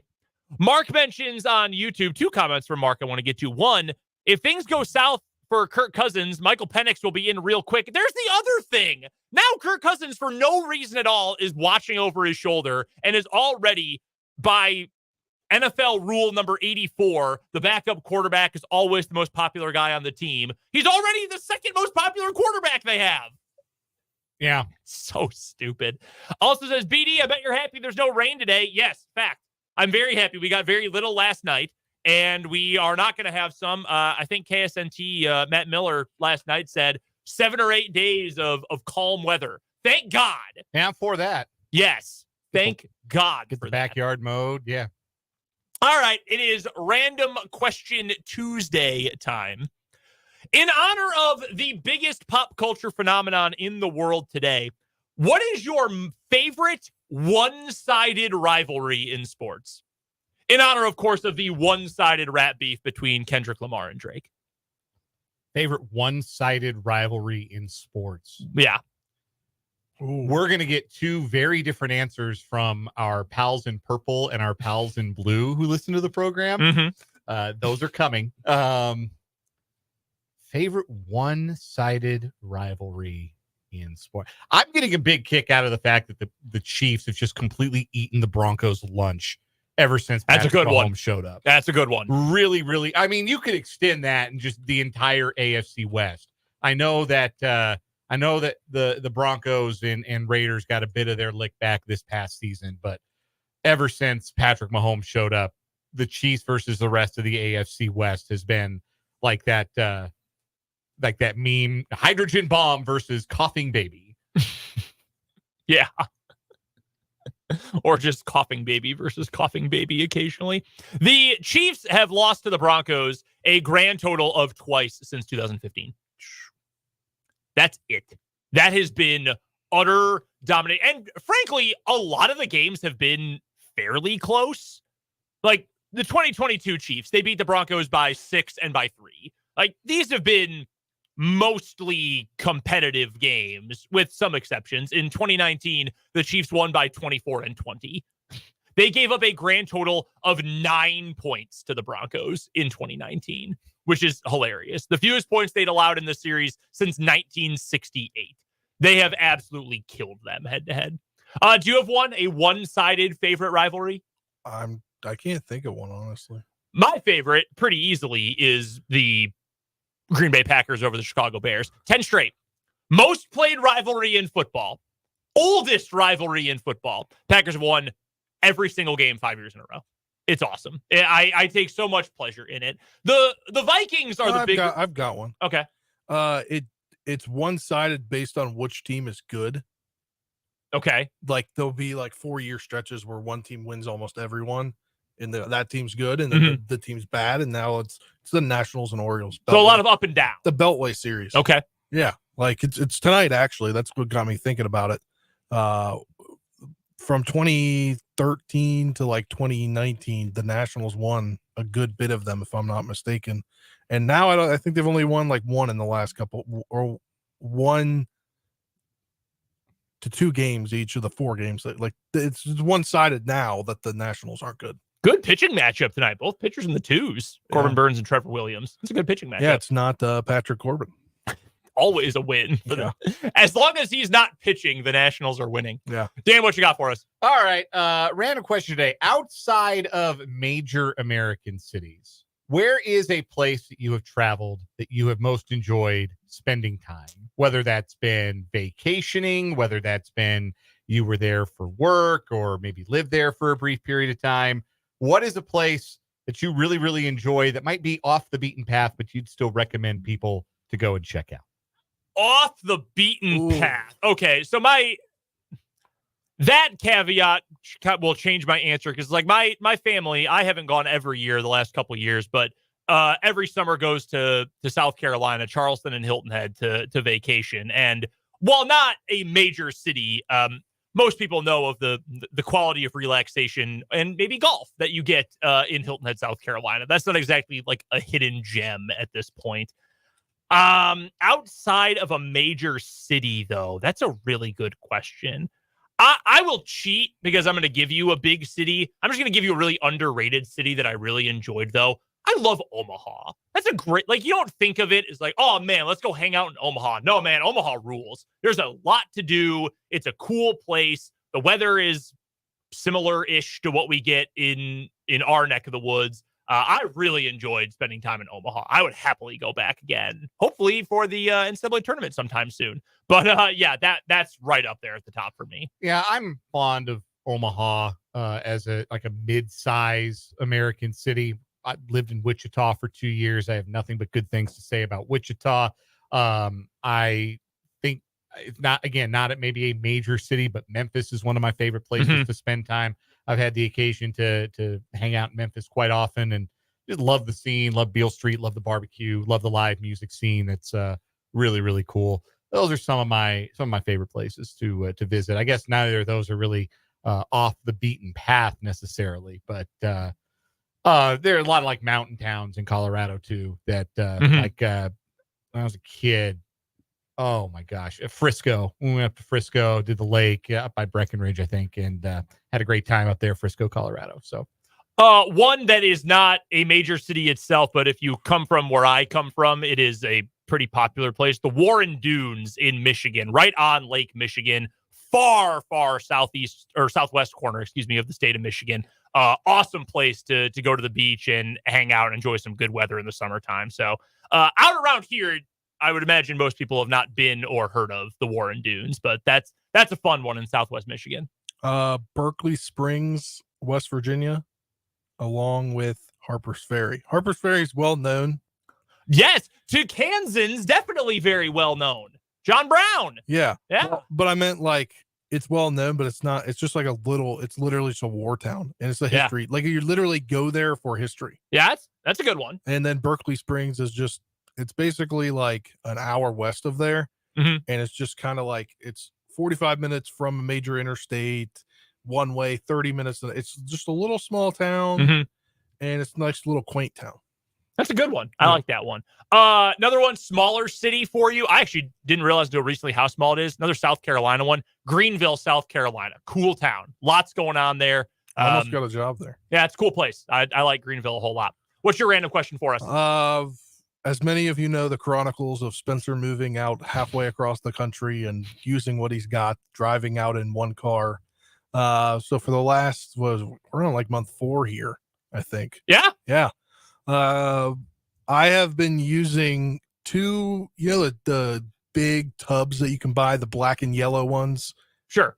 That you can buy at big box stores. Yeah. So I've been using 2 of those as the tops as a temporary dresser. Okay. What random stuff did you use at one point in your life? Because obviously you guys are, own houses, are married now, whatever. But we know you were living like slovenly pigs back in your bachelor days. You've told me you've done such a thing when you were blah, blah, blah. What random thing did you use as a major piece of furniture in your house? So I will get you a more exact answer, but the thing that comes to mind, it's kind of like a side answer. We had a concern. It ended up not being a problem, but we were a little bit worried at one point in my apartment while my now wife and I were together, we were dating, that there might have been an infestation in the apartment. Thankfully, it turned out to not be a big deal. But to be extra safe, we threw out my box spring. So for a good 4 or 5 months, my wife and I, when we would because we would alternate whose apartment we would stay in, we slept on a mattress on the floor. I was in my mid to late 20s, and we were sleeping on the floor in my apartment on a mattress, but on the floor. So before I got furniture, my first apartment in a little town called Warland, Wyoming, was where I had my first job in radio. This would have been the summer of 2008. And I had ordered furniture, but it took a few weeks to get up there because I don't know if you know this, Warland is not close to anything. Warland is 90 minutes from a Walmart. So it took a while for the furniture that I ordered to get through, Wind River Canyon and on the way up to Washakie County. So in the meantime, I had that bachelor setup of the lawn chair to sit in and like a metal shelf to put a TV on. And that was pretty much my living room for, and then I had a air mattress that I slept on for a while there. I will say, though, that once I bought furniture, I did pretty well to take it with me from place to place. There was one time when I was living in North Platte, Nebraska. I had the duplex I was living in Wyoming. They had a connection to a satellite dish, so I just subscribed to Dish Network. I said, okay, I'm gonna, like, my parents have Dish Network. I know all the names of the channels. Mhm. I'm going to be a Dish Network subscriber. I'm gonna get like the real cheap deal, whatever it is, for first new subscribers, and that's what it's going to be, because they got all the sports channels, and that's what I watch. So when I moved to Nebraska, I lived in an apartment in Nebraska, and I wanted to maintain my Dish Network. I liked it. Problem when you live in an apartment, you can't like put a satellite dish on the side of an apartment. So what I did is I got one of those like paint buckets, you know, those buckets, those plastic buckets with the handles. Yeah. If you're like around baseball, they're your baseball buckets. That's how I know them. Like one of those Home Depot ones. Mm-hmm. Yeah. So I put a metal post and filled it with cement, and I put the satellite dish, with the help of the good people at Dish Network North Platte, on this metal pole, and we ran the cord. I set it in. I had a little patio space that was enclosed, and I ran the cord up over the patio space, down onto the ground, up through my bedroom window, up over the wall, down through a new hole in the wall, and into my living room where my TV was. And I had Dish Network for 4 years when I lived out there. Really, really It's a good setup. Anytime the wind blew, it would like, sometimes I hear a thump and I couldn't see any more channels, and I got to go pick up the satellite dish. That's really funny. That's a really good one. Also, another answer for me, my table in my apartment, which was just a card table, still have it actually. It was my recording space when I had to record things at home. It was a second closet. It was where I ate. It was where my mail went. It was everything. Yeah. Everything got put on the card table in the front room. Oh, no, I have another one of those black yellow tubs that is a nightstand on the other side of my bed. There you go. And then I've told you guys, obviously, the dining table situation. I use the island little bar thing as my main place to eat. A couple listener answers for our various questions. For the favorite place off the beaten path, Clayton says Reno. There's some fun times to be had in Reno, Nevada. Biggest little city in the world. Also one from Mark, who says either Omaha or Davenport, Iowa. Cool town. I like Davenport. That's a cool place to go. Jason, also on YouTube, he says for favorite one-sided rivalry, Oregon State in football. Oregon's won most of those, but those games are usually pretty competitive. That's a good one. I like this answer from the text line to that question from the 785, the Big Ten over Nebraska football. That's a good one. That is very lopsided. Surprised we didn't get an Oklahoma State entry. Everyone always talks about how much they love Bedlam, even though Oklahoma State has won something like 8% of the games all time. Yeah, but they won the last one. Oklahoma State won last year. Never play them again. Never play them again. Never Do not play ever them again. play them again. It is not worth it, Oklahoma State. Coming up next, an interesting question about cities with multiple superstars. That's coming up on 580 Sports Talk.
I'm thinking about this with your TV story. I think I've shared this before. My last apartment in college, I had a small TV in my bedroom, and I had my big TV out in the living room.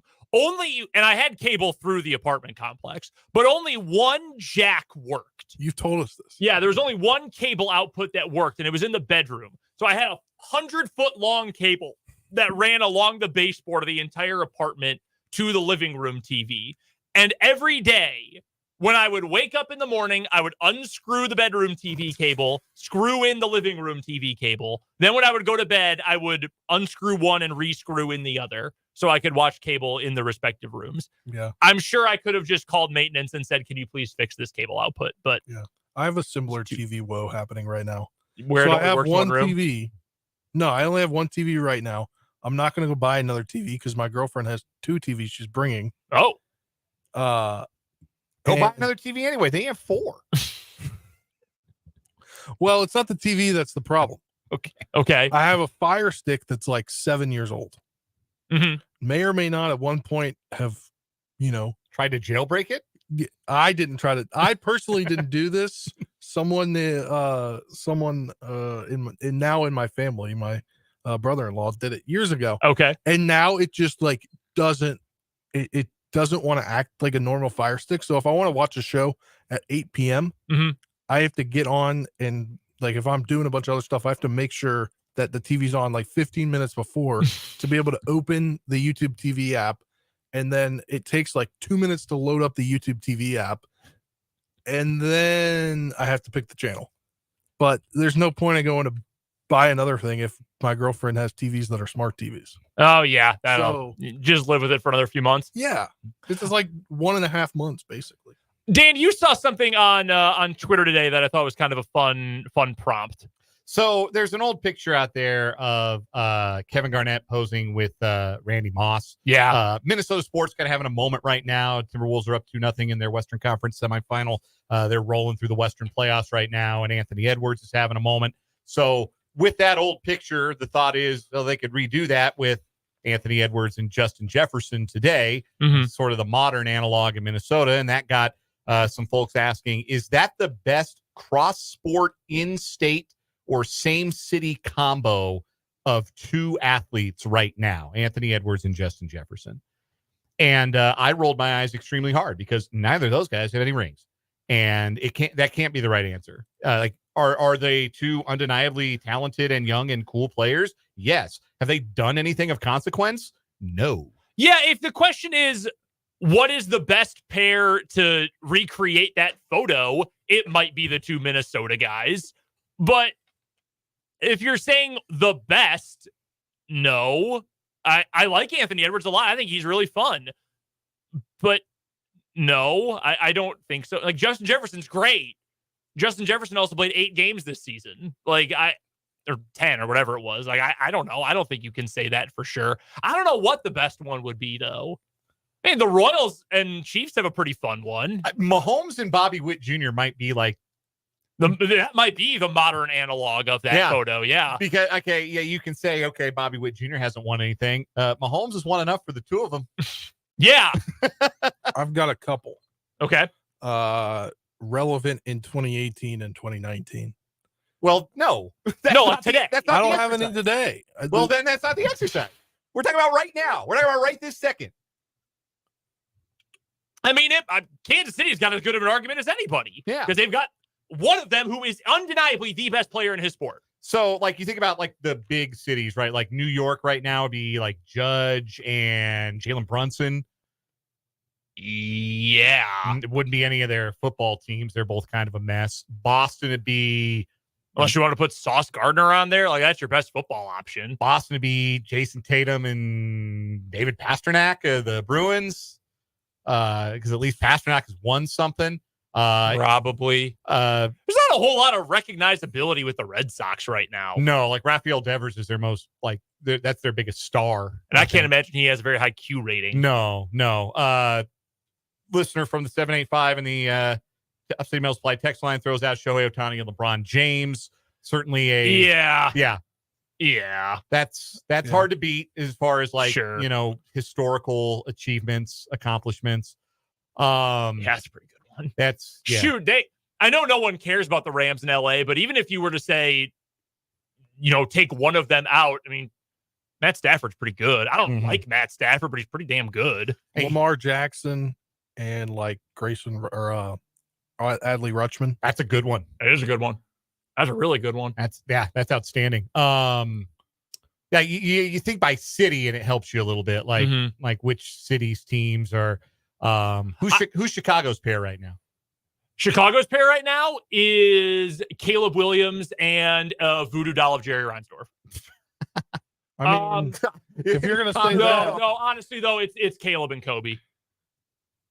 Kobe White is probably the next to Caleb Williams, who has never played a single down of football for the Bears. The most popular and like highly regarded athlete in Chicago is Kobe White. I thought you were going to say Cody Bellinger.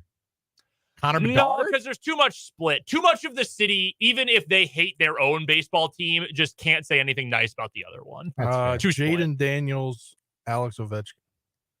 That's DC's? Yeah. Yeah, that'd be the DC one, probably. Or Terry McLaurin, Alex Ovechkin. Yeah, at least he's done a little bit more, yeah. John Allen, Alex Ovechkin. One of those. I don't have anybody from the Nationals yet. Dylan Cruz. Houston's got a good one. CJ Stroud, Yordan Alvarez. Yeah. Yeah. To go. Although Jordan's been crappy this year. Dallas would be Luka and who? CeeDee Lamb, Dak. CD. Micah Parsons. Micah Parsons. Parsons, Yeah, Parsons. Parsons is the coolest cowboy, I think we can say. Yeah, you know, he's the best, too. He's a better defensive player than CD is receiver. Luka and Micah Parsons is Actually, really strong. Honest to God, that one's pretty good. They've never won a ring, but that duo is pretty good. Neither did Randy Moss nor Kevin Garnett. Yeah. They also didn't. Well, Garnett eventually did, but not in Minnesota. They never even played for a championship. Nope. I mean, they were very close. Yeah. Garnett went to a Western Finals. Didn't Randy Moss play for a championship? Not in Minnesota. He did. No, not play in for a Minnesota. conference championship. Yeah, he went to the Super Bowl in 07 with the Patriots. Yeah, but yeah, that's what I was- Did never he in go, Minnesota. and again in 13 with the 49ers, I believe. Was he on the 49ers? That's true. Yes, he did. He would have been on the was he on the Patriots for Super Bowl 46 as well? I think so. He might have been. I don't know. I can't remember. Nah, he might have moved on by then. But yes, you are correct. He did go. He did play for them. That would have been the year he like went back to Minnesota, I think, because he went back to Minnesota play with Favre. Yeah. He was in New England 07 to 10, and then in 10 he was in Minnesota and Tennessee. By the way, guys, the correct answer, if you want a city where both guys have rings and both guys are going to be crowned MVPs of their respective sports. Let me guess, summer, Nikola Jokic and Nathan McKinnon. Correct. It's the right answer. They're both the MVPs of their respective sports. They both got rings. That is a good answer. Coming up in the 4 o'clock hour of 580 Sports Talk, we've got some Chiefs notes to get to, including some debates on Kadarius Toney. We're going to get to that. Some other notes on the Chiefs. What is wrong with you? Plus, Michael Swain will join us. Big news for KU football today. We'll get to the latest on the Hoops portal as well. All that, your text and your YouTube comments coming up on 580 Sports Talk.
now. It's the 4 o'clock hour of 580 Sports Talk going up on a Tuesday. Brendan Dworzinski and Dan Lucero and Spencer Dupuis here with you. Thanks so much for joining us. We've got some breaking news to get to here in just a moment regarding the Kansas City Chiefs.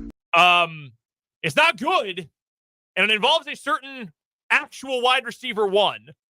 We will also talk about last year's offseason wide receiver one for the Chiefs. But, some not so great news about Rashee Rice to get to here in just a second. We'll also get to today's What is Wrong with You?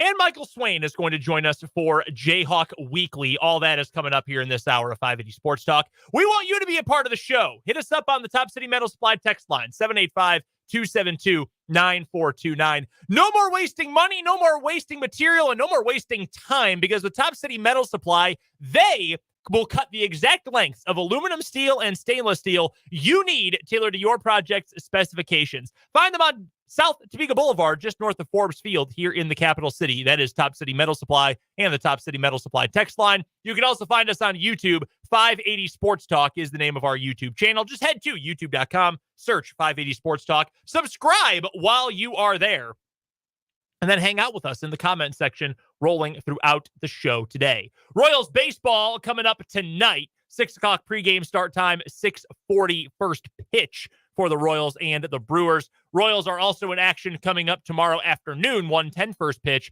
So when we're done today, you'll have 2 Royals games before you hear from us again coming up on the show tomorrow.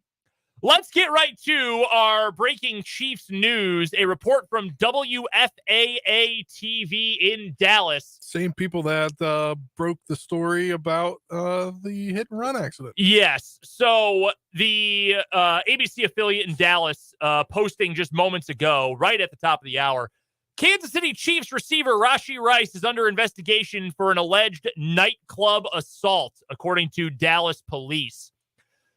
So, police sources say that officers are interviewing witnesses about an incident that allegedly happened Monday night at 609 North Harwood Street, which is the address of the club Lit Kitchen. There is no way anything good ever happens at a place called Lit Kitchen.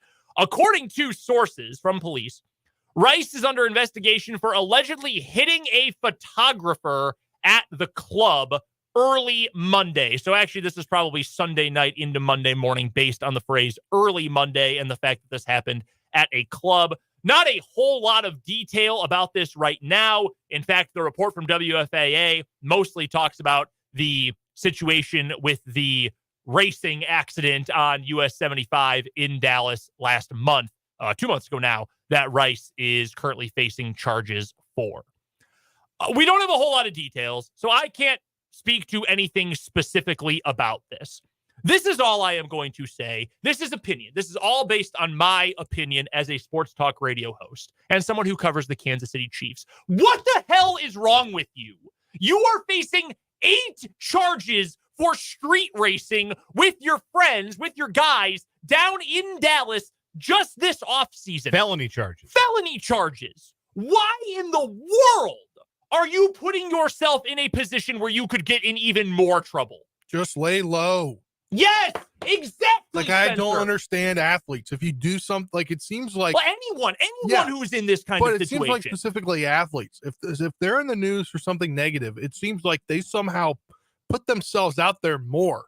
Well, it's especially when you've got it's the spotlight. Yeah, it's a celebrity, it's an athlete, it's a politician, it's whoever. It's if you are in the spotlight, you are already highly scrutinized. Why are you putting yourself in a bad situation in the first place? And then why are you compounding it? There is no reason for this. You have everything you could want in a professional life, and you are trying to speed run, driving it straight into the ground. What are you doing? I want to be careful not to pass too much judgment on the incident that may or may not have happened. This could be something blown out of proportion. There might not be any charges filed. This might be he walked up to a dude and went Mike Tyson on him, and that would be obviously extremely right. bad. We don't have the details yet. So I don't want to pass too much judgment one way or another. We all got a right to go out on the town and have a nice time with our friends. We all have that right if we are free men. And even though Rashee Rice is facing significant charges, he is, as of now, a free man. Yes. And has that right to go have some fun with his buddies just as much as you or I do. So I really want to be careful about passing too much judgment on this, because there will be a time for that when we know more details. But laying low is definitely a move that I would choose to make. I think you've got to be a little bit more calculated. You've got to consider the probable punishment awaiting you from the National Football League regarding your involvement in the hit and run accident, and consider, do I want to be in a social situation that could go south for me?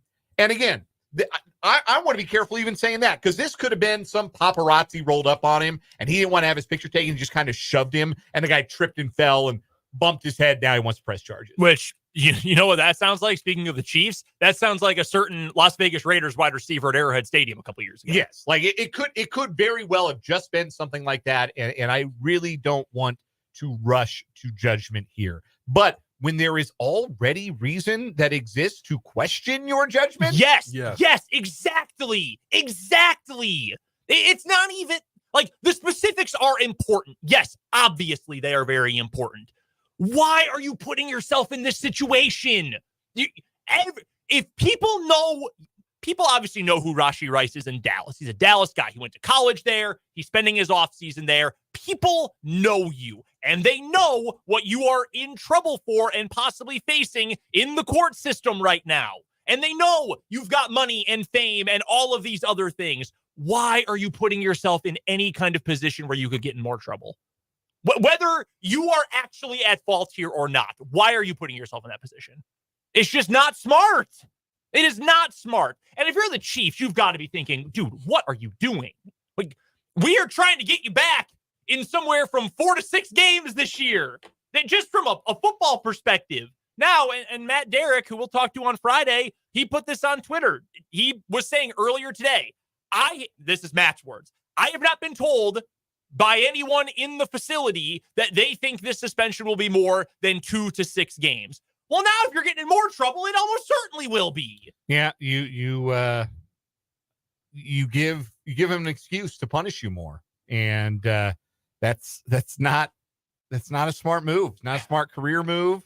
And we're talking about a guy too that, to the best of my knowledge, didn't really have a record. There was no record of reckless behavior or anything like this. And now, not that I was aware of, 2 times in 2 months, we've got the pattern emerging of some bad decision making. And I don't know, man, maybe you want to consider buying some land in Kansas City and hanging out in Overland Park.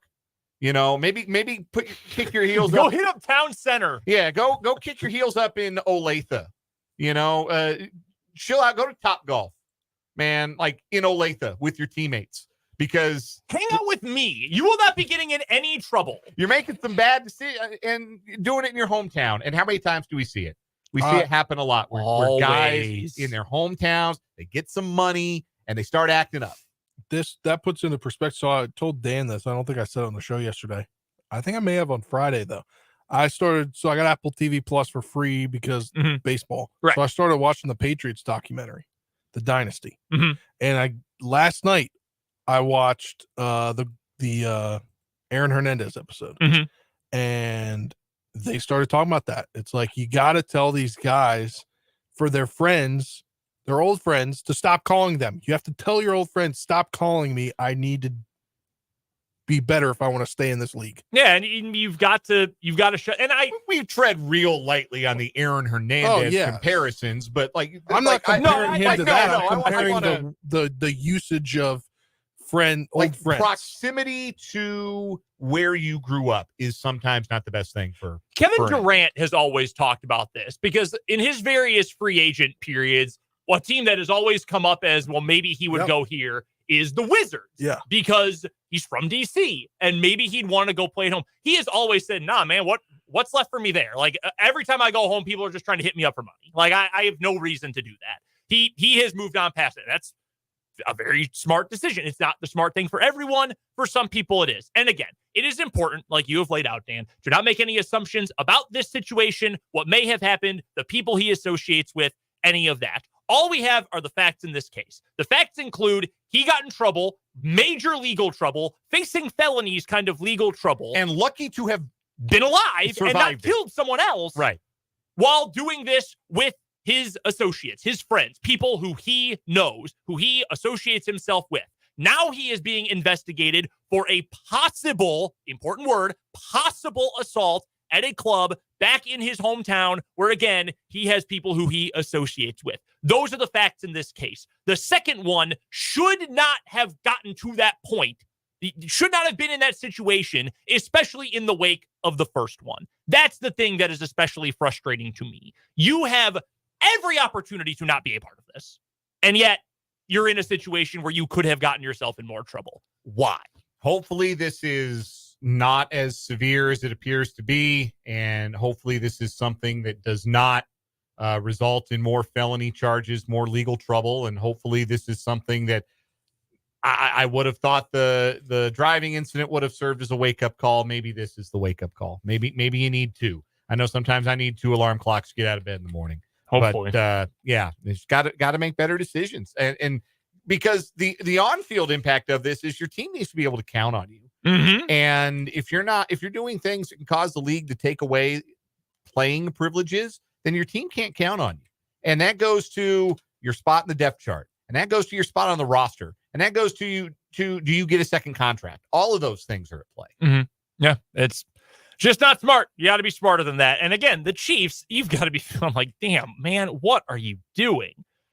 I wanted to get to this with the Kansas City Chiefs today. Speaking of wide receivers, a much different kind of problem at wide receiver. Kadarius Toney hasn't gotten in legal problems with the Chiefs. He just has not been on the field. We talked about him a little bit. We talked about the wide receiver room a little bit yesterday with Matt Verderam from Sports Illustrated, who joined us, as he always does on Mondays. And he was saying of the 2 guys right now who are still on the Chiefs, you think may contribute, but no one really has a very high opinion of, they're Kadarius Toney and they're Sky Moore. And Matt was telling us, I get the thing with Sky Moore. You drafted him. He's still young. He's still under contract for 2 more years. You run him out there. You think if we put you in a very limited role, maybe we could get something out of you in a pinch. I get that. That's what Matt said. He then went on to say, I don't understand why you even keep Kadarius Toney. I would cut him. There's no point. You already declined his 5th-year option. I wouldn't even keep him around. Then today, Matt Derrick, our other Matt, who will again join us on Friday, and I trust Matt and his connections right there with anybody. He had somebody who asked him on Twitter or said to him on Twitter, well, quotes from the Chiefs make it sound like they still believe in Kadarius Toney and they feel like, genuine belief. Matt said he agreed with it and said, I haven't spoken to a single member of the Chiefs organization with a bad thing to say about Kadarius Toney. They consistently say his public versus private personas are completely different. They still see enormous potential in him, but don't want to put too much pressure on him. And I'm assuming, my assumption, that when Matt talks about the Chiefs' perception of public versus private persona, public persona is him going on Instagram Live and saying, I'm not injured, I should be playing. Like, dude, What are you doing? Or going on Twitter or Instagram or whatever and fighting with Giants fans last year. Like, dude, move on. Everybody there needs to move on. We could all stand to put down the phone a little bit more often. Always, regularly, in fact. Versus privately, which is with his teammates, with the coaches in the facility, when he's talking to people, they're not worried about those kinds of things, which is good. That's great. Twitter is not real life in a lot of ways.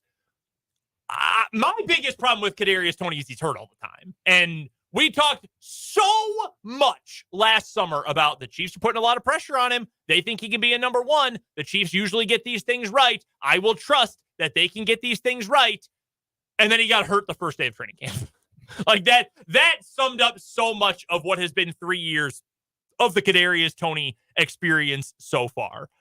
I don't know that I am as far to the just cut this dude side as Matt Verderam. I think there is certainly upside with Kadarius Toney. I don't know that I'm all the way in the camp of what Matt is saying from his Chiefs sources that they still feel super high on him. I feel like he can be a little bit more than a gadget player who you can do certain things with, who's got major game-breaking ability when he's on the field. The problem is he has below average hands and even lower below average durability. That's where I am on Tony. I love the idea of him. I don't know that you can actually keep him on the field, which makes the Chiefs' belief in him so fascinating to me.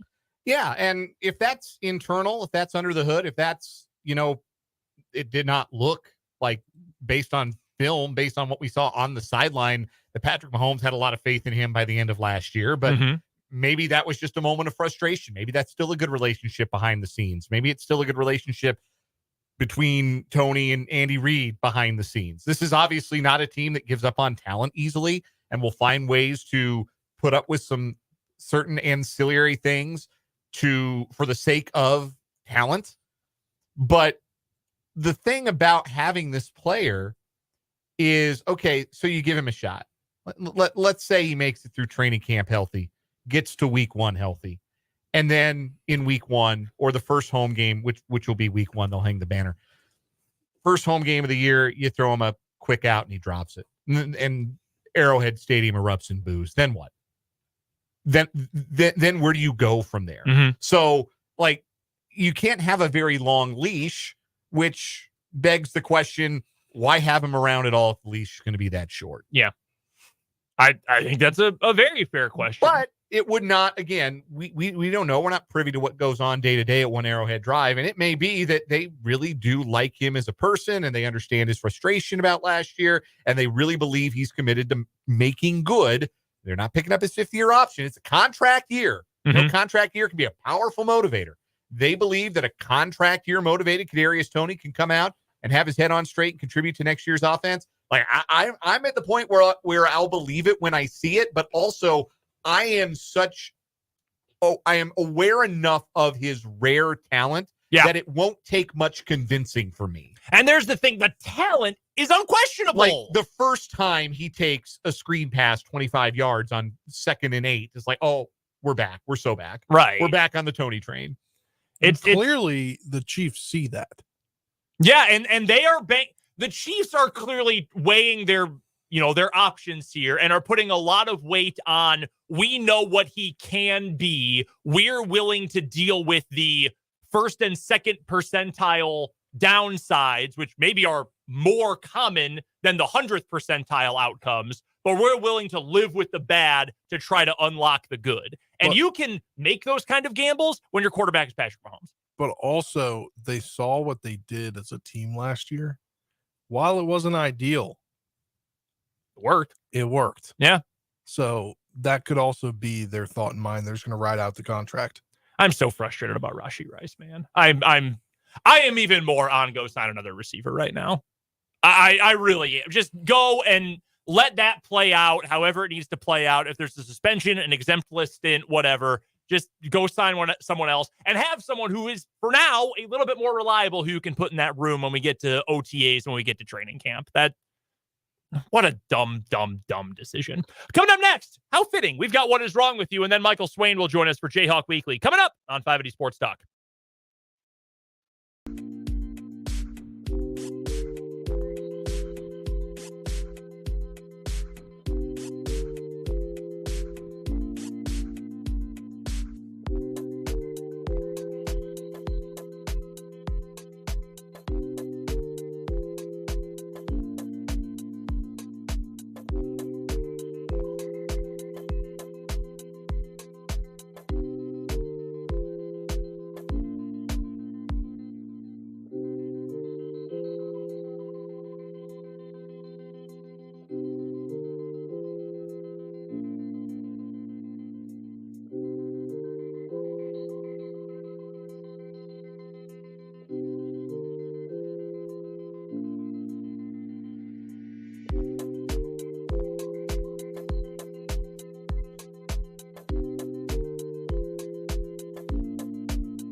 Time to find today's winner in What Is Wrong With You. Our winner from yesterday, dubbed the Garbage Pail Kids, the two teens facing felony charges after they dumped garbage into the Atlantic Ocean off their parents' boat following an unsanctioned boat party in Boca Lake?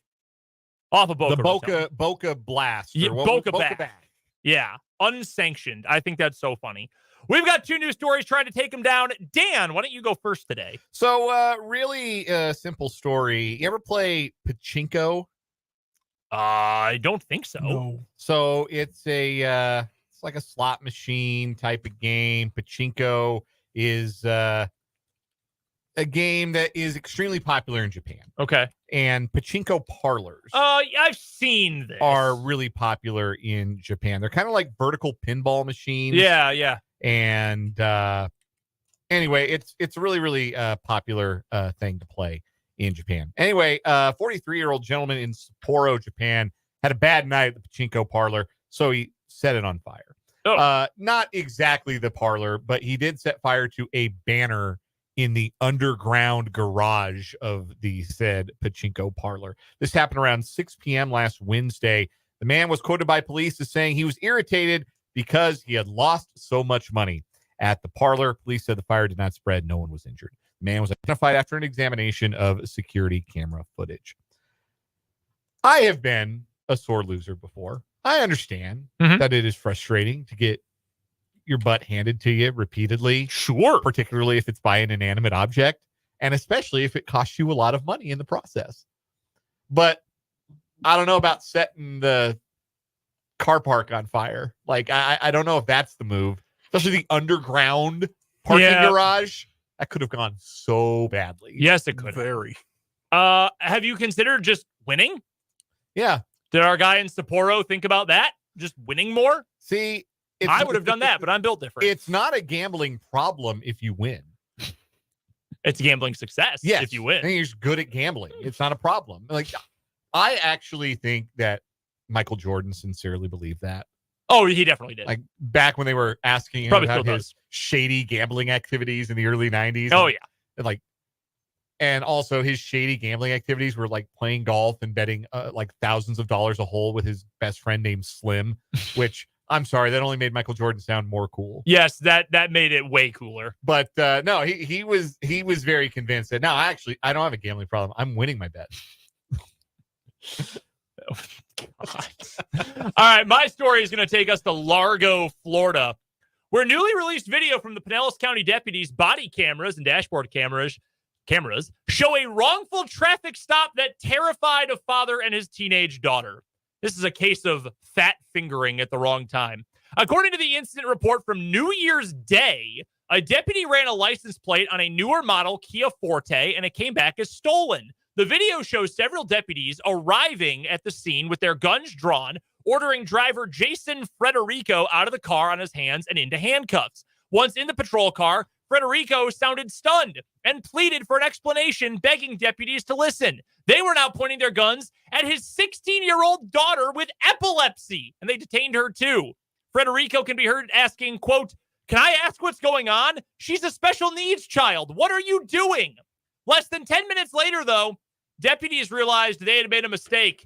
The deputy who made the initial traffic stop, well, he had a typo when he searched for Frederico's tags. One deputy can be heard describing it as, quote, "user error" to Frederico. Comforting. The deputies let the father and daughter out of handcuffs, with one expressing her frustration with the mistake. Quote, "This is what I'm bleeping talking about. People on this bleeping shift not knowing what they're doing." The deputy who made the error initially sounded shocked and then defensive when confronted, saying, quote, "People make mistakes."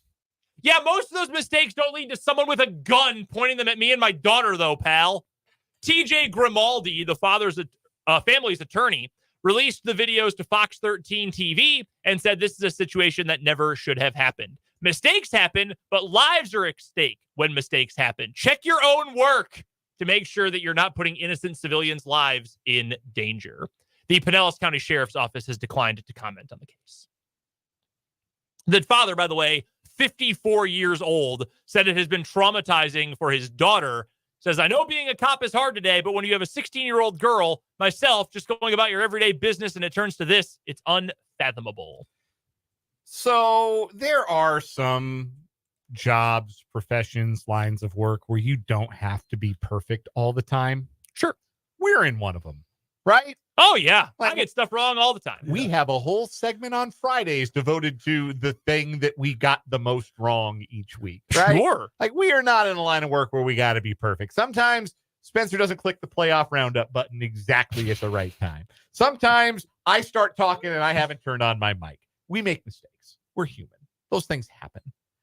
There are some jobs where you kind of got to be perfect, or at least a lot closer to it. The ones where you might end up pulling a gun. Yes, the ones where you might end up in a scenario where you are pulling a gun on a random suburban dad, just driving his daughter home. Yeah.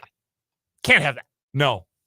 You better be sure. You better double check. You better triple check. Like double verification. Like maybe on enter the license plate. You got to type it twice, like your new password on Gmail. Yes, with the little red Especially, asterisk. If it comes up as stolen, you're like, let me make sure I got this right. Yeah, let me make sure I have the right stolen car. Yeah, not the right time to fat finger. All right, who's today's winner? Definitely that. Yep. Yeah, That definitely wins today. It makes me about as mad as the kids dumping garbage into the water. I think I'm with you guys today. I think I'm going to keep the garbage pail kids. And the reason why, not only were they terrible, their parents were endorsing it and driving them around on the boat. And we're like, oh, yes, our children will learn from this. Yeah, they'll learn in juvie, pal. I'm going to stick with the garbage pail kids. Yeah, I'll go with that. I'm good with that.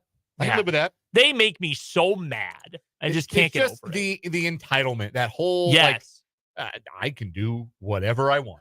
I can dump garbage in the ocean. There will be no comeuppance whatsoever from this act. I'm just going to go out. We're going to do it. We're going to dump all of our trash into the ocean, and nobody will care and nobody will do anything about it because we're rich. We got boat money. We got yacht money in Boca. We got Boca Bash money. I'm sure that's pretty adjacent to Bleep You money. And that gives you the right to act like that. No, the hell it does not. Be a little bit more respectful of my whole thing is in life, be a good teammate. And not just obviously that's a good lesson in sports, but if you look at society as we're all kind of on the same team here, be a good teammate to the person next to you. Yep. Be a good teammate to the people who use that ocean. Be a good teammate to your animal friends. Be a good teammate in life. And this is just screw everybody else. I'm going to do what's convenient for me and dump this trash in the ocean. Losers. No, they make me so mad. And they are still our winners, really losers, in today's What Is Wrong With You. Coming up next, it's Jayhawk Weekly with Michael Swain on 580 Sports Talk.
Joining us on the Fleming Place Wine and Spirits hotline is our good friend Michael Swain from Fog.net and 24/7 Sports. That's where he covers the Kansas Jayhawks. He joins us every Tuesday at this time for our Jayhawk Weekly. Make sure you're following Michael as well on Twitter at mswain247, and of course checking out his work at Fog.net.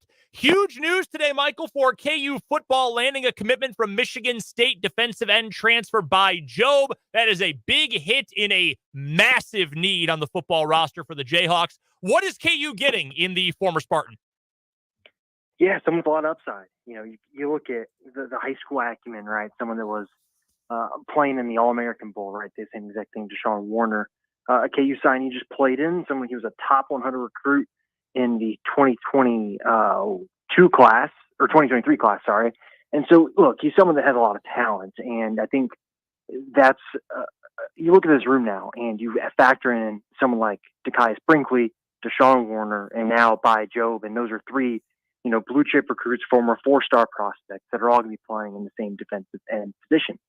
And with Job specifically, like, he's got great size. Like, he's already about 245 pounds. He's got good length. You've heard Lance Blackwell talk a lot about how much they want to have good athleticism and length playing at the defensive end position. And that's exactly what Job has. And look, he's not super seasoned. He played in one game last year. I think 11 snaps is how much he played.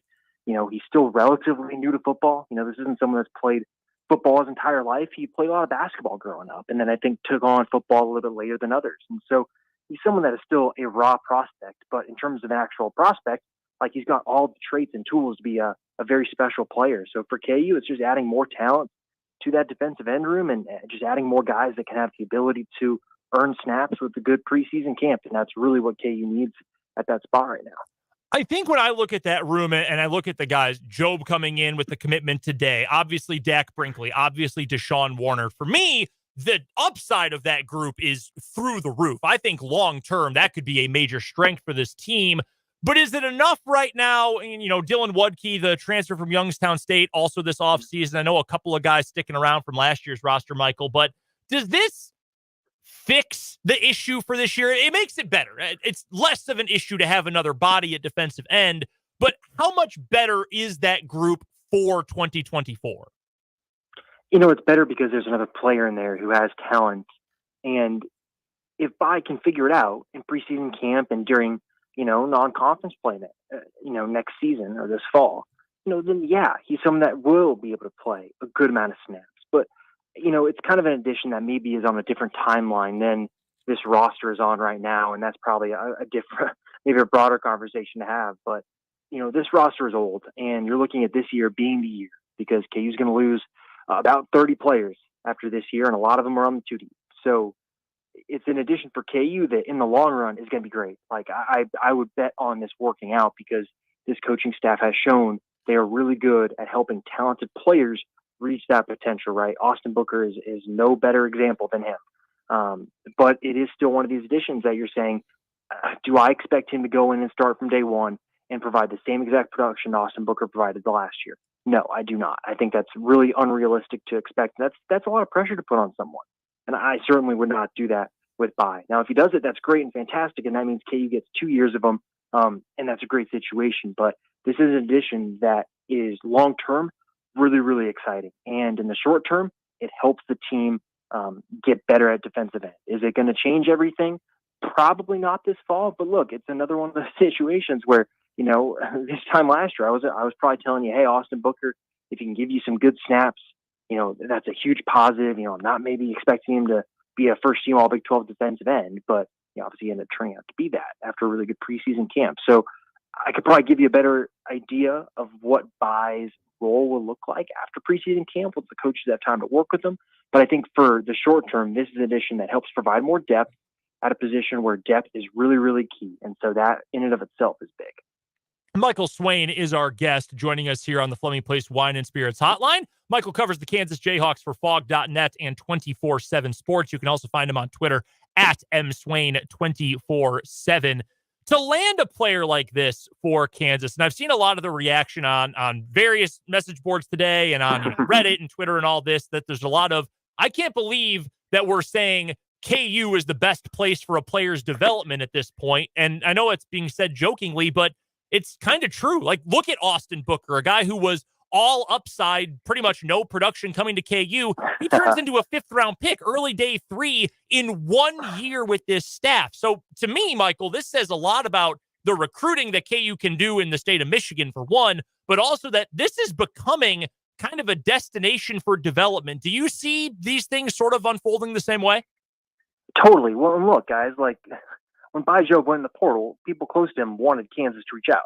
Like, let's not make any mistake about this, right? Down in Oklahoma, I've heard that, people around him reached out to other people in the recruiting industry to ask, like, hey, Kansas, by Job, how does that sound? Do you think he'd fit? And people in our industry have taken note of what's happening at Kansas and said, yeah, that'd be a place where he can go and have success. So, this isn't something where, nobody else was recruiting him, so he ended up at Kansas. Like, no, Mississippi State was recruiting him. He took an official visit there, and this was a place where Kansas can kind of have some belts on the wall, right? You look at Austin Booker, I think we could play some revisionist history here if he returns for another year. Is he a day 2 pick, a 1st-round pick? I don't know. But regardless, he showed up on campus a little underweight, put on really good weight in the strength program, and got a lot better and got drafted. I think every player has a dream of going to the NFL. KU at this position has the ability to use that on the recruiting trail. And I think in this situation, too, being closer to home helps, where his family's now, a 5-hour drive away from Norman, where he's from. And so it's one of those situations where kind of you check all these boxes off, and it really does fit. And so for KU, I think you can look up and down, right? Someone like Logan Brown, a former 5-star, coming to Kansas, getting a fresh start, and now is going to be in line to probably start this fall. Dylan Brooks, the book will still be written on him, but you can look at all these players that have had success or were really highly rated recruits come to Kansas to be developed. And so this is just another kind of dot on the line that shows that, hey, people take note of what Kansas is doing in developing players and giving them opportunities and allowing them to earn those opportunities, where I think at other places, maybe they feel like they're down the depth chart a little bit. So it's one of those situations where I think KU continues to show that through transfers, come here, will give you the opportunity to earn the job. And if you earn the job and you show the talent that we see in you, we'll be able to help you get that out. So I think that's really encouraging. Our guest is Michael Swain of Fog.net, part of the 24/7 Sports Network, joining us on the Fleming Place Wine and Spirits Hotline for Jayhawk Weekly here on 580 Sports Talk. Michael is with us every Tuesday at this time on the program. You can find him on Twitter at mswain247. Michael, I want to pivot to basketball recruiting. Bill Self did a wide-ranging interview with Andy Katz, I think just yesterday, that got posted, and had a lot of interesting things to say about his roster, and also mentioned that confirming what was already kind of well known, that it wasn't 100% certain that Riley Kugel was ever going to make it to Lawrence because of some concern about how his academics would qualify. What do the contingency plans for KU look like at present if Riley Kugel is unable to make it to campus? No, not super clear right now. It's one of those things where a lot of the players in the portal right now have, for the most part, kind of been guys that have maybe been looked over a little bit. And so, I think 2 of the guys that KU's been involved in are Luka Poplar from Miami, and then Jackson Robinson from BYU. Robinson's going through the pre-draft process, so he's going to be at the combine next week. He'll be a hard one to get because he does have a lot of suitors, and I think Arkansas is one that's going to make a run at him. And Poplar's in a very similar situation where he's got, people going after him, and I think KU's just got to hope that Riley can make it work. And I don't know exactly how that happens. I've been reporting on Fog.net for a while now. It's a credits issue. And so it's a little more complex than just, this class can't transfer, this class can't transfer. So things have to be worked out.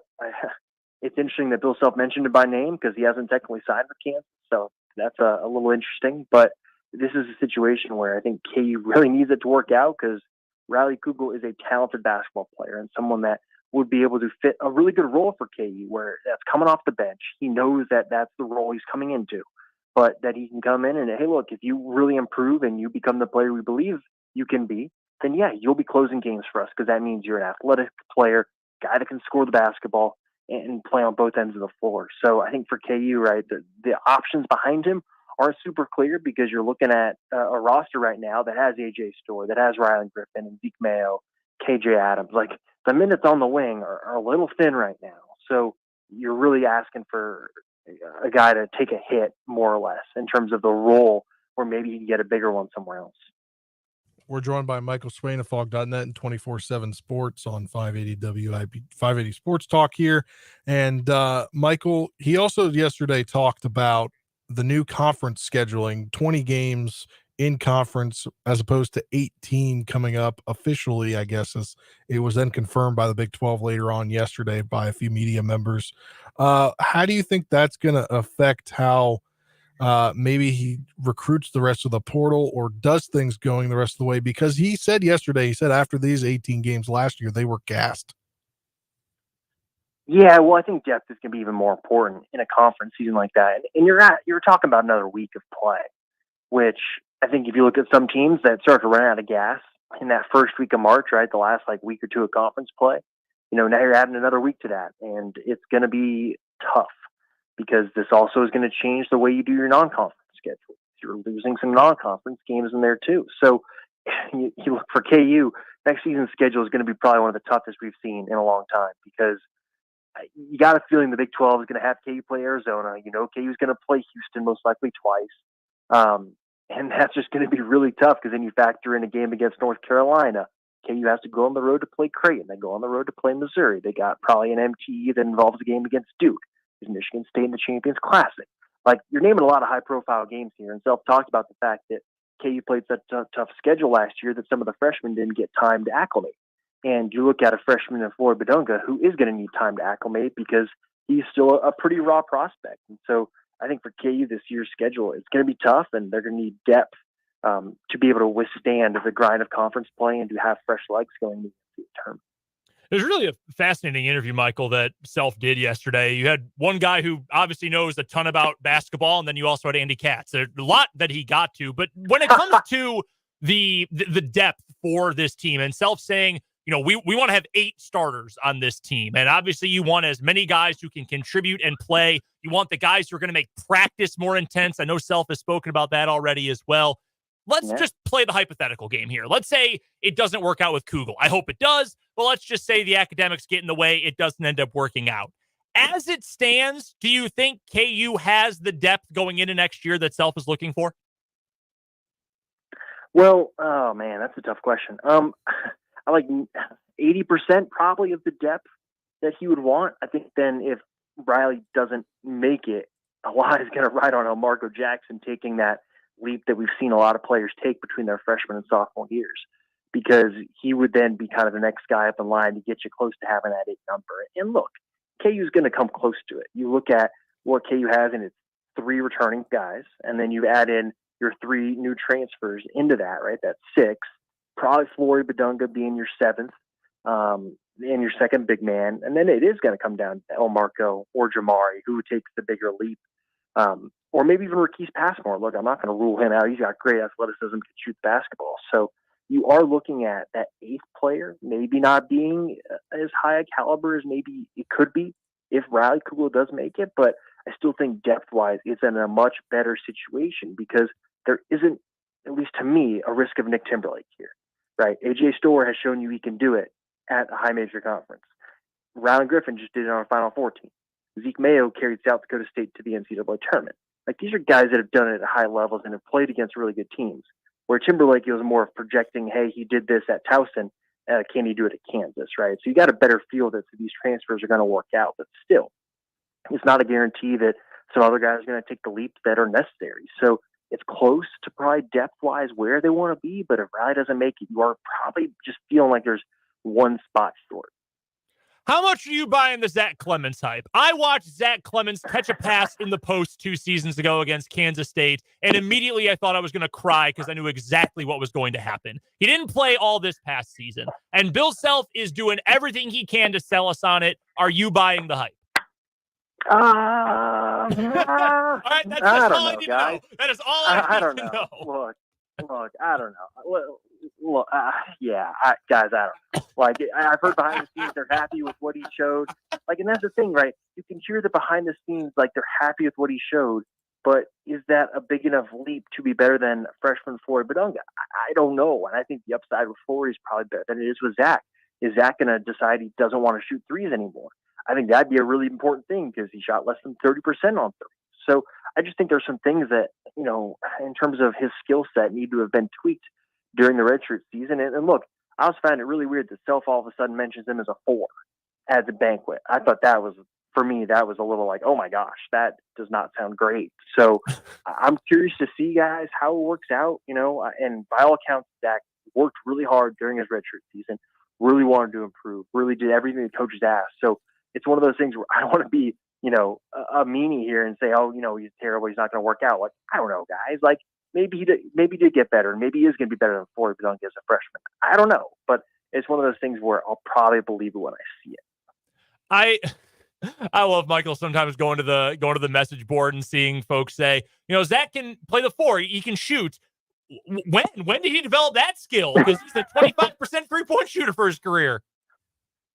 Yeah, it's fun. And, I remember when he signed, right? It's like, oh, a stretch 5. How fun is that going to be? And then you realize that he had kind of in his own mind, right, the Steph Curry green light. I think that was something that probably tanked his shooting percentage too, was the fact that there are a lot of tough shots that he took from 3 that he probably shouldn't have taken. So, it's, again, if he refines things and really has gotten better and can figure out the places where he does shoot the ball and when he can, then I think it can work out as a rotational big man. But again, I'll say it again, I'll believe it when I see it.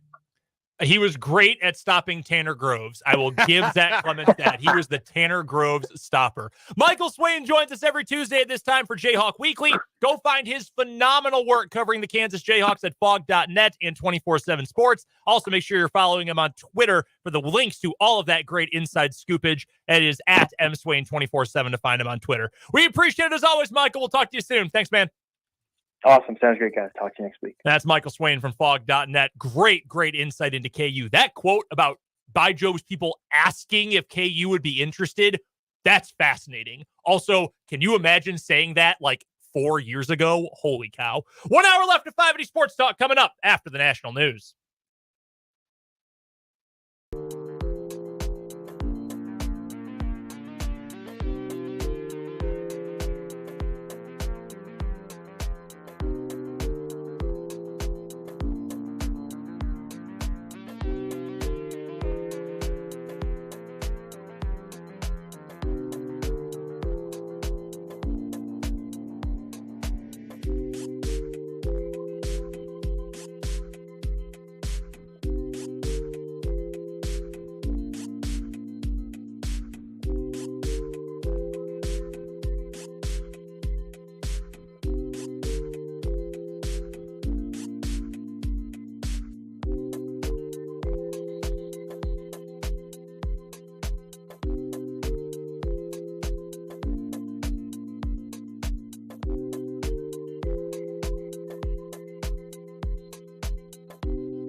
now, it's the final hour of 580 Sports Talk on a Tuesday afternoon. I'm Brendan Dworzinski. Across the table for me is Dan Lucero. Across the glass is Spencer Dupuis. We're with you until 6 o'clock today. Royals baseball coming up tonight.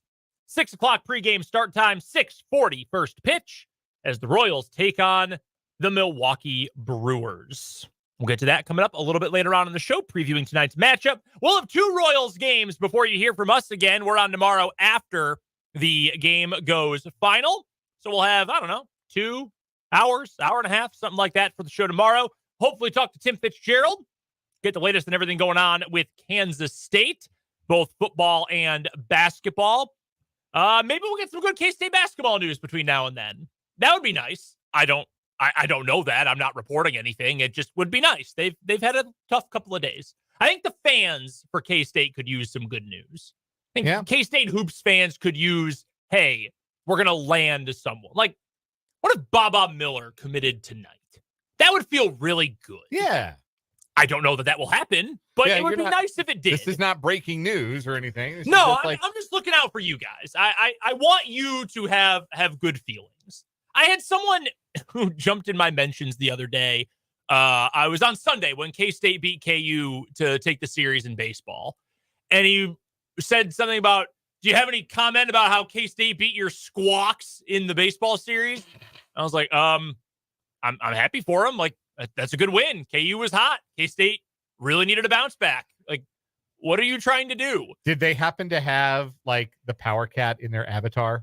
No, but they did have a picture from Memorial Stadium several years back when at one point K-State was beating KU 64-0 in football. So, yeah, big Power Cat fan. Yeah, be true to your school Twitter energy. And I said, like, was this supposed to be a gotcha? Like, I don't dislike K-State. And he said, yeah, but your only tweet about K-State baseball was when they got no hit. I was like, well, yeah, man. Like, I don't pay a ton of attention to college baseball, but an NCAA tournament team getting no hit on a Tuesday night by a guy with an ERA of near 7 is news. Like, that's noteworthy. That is something that will catch my eye. Like, no, I like K-State. I want the best for you. Aside from, like, 2 basketball games and 1 football game. Like, I'm always happy when K-State wins. Very strange, but I want some good news for you guys. K-State fans, I hope you get good basketball news, maybe even good football news between now and when we talk to Fitz tomorrow at the bottom of the 4 o'clock hour. Here in this final hour of the show today, we'll get to our 580 Sports Talk headlines here in a moment. One of my favorite annual glimpses into how affordable is a baseball game, the economics of the consumption of sports. Spencer found it today.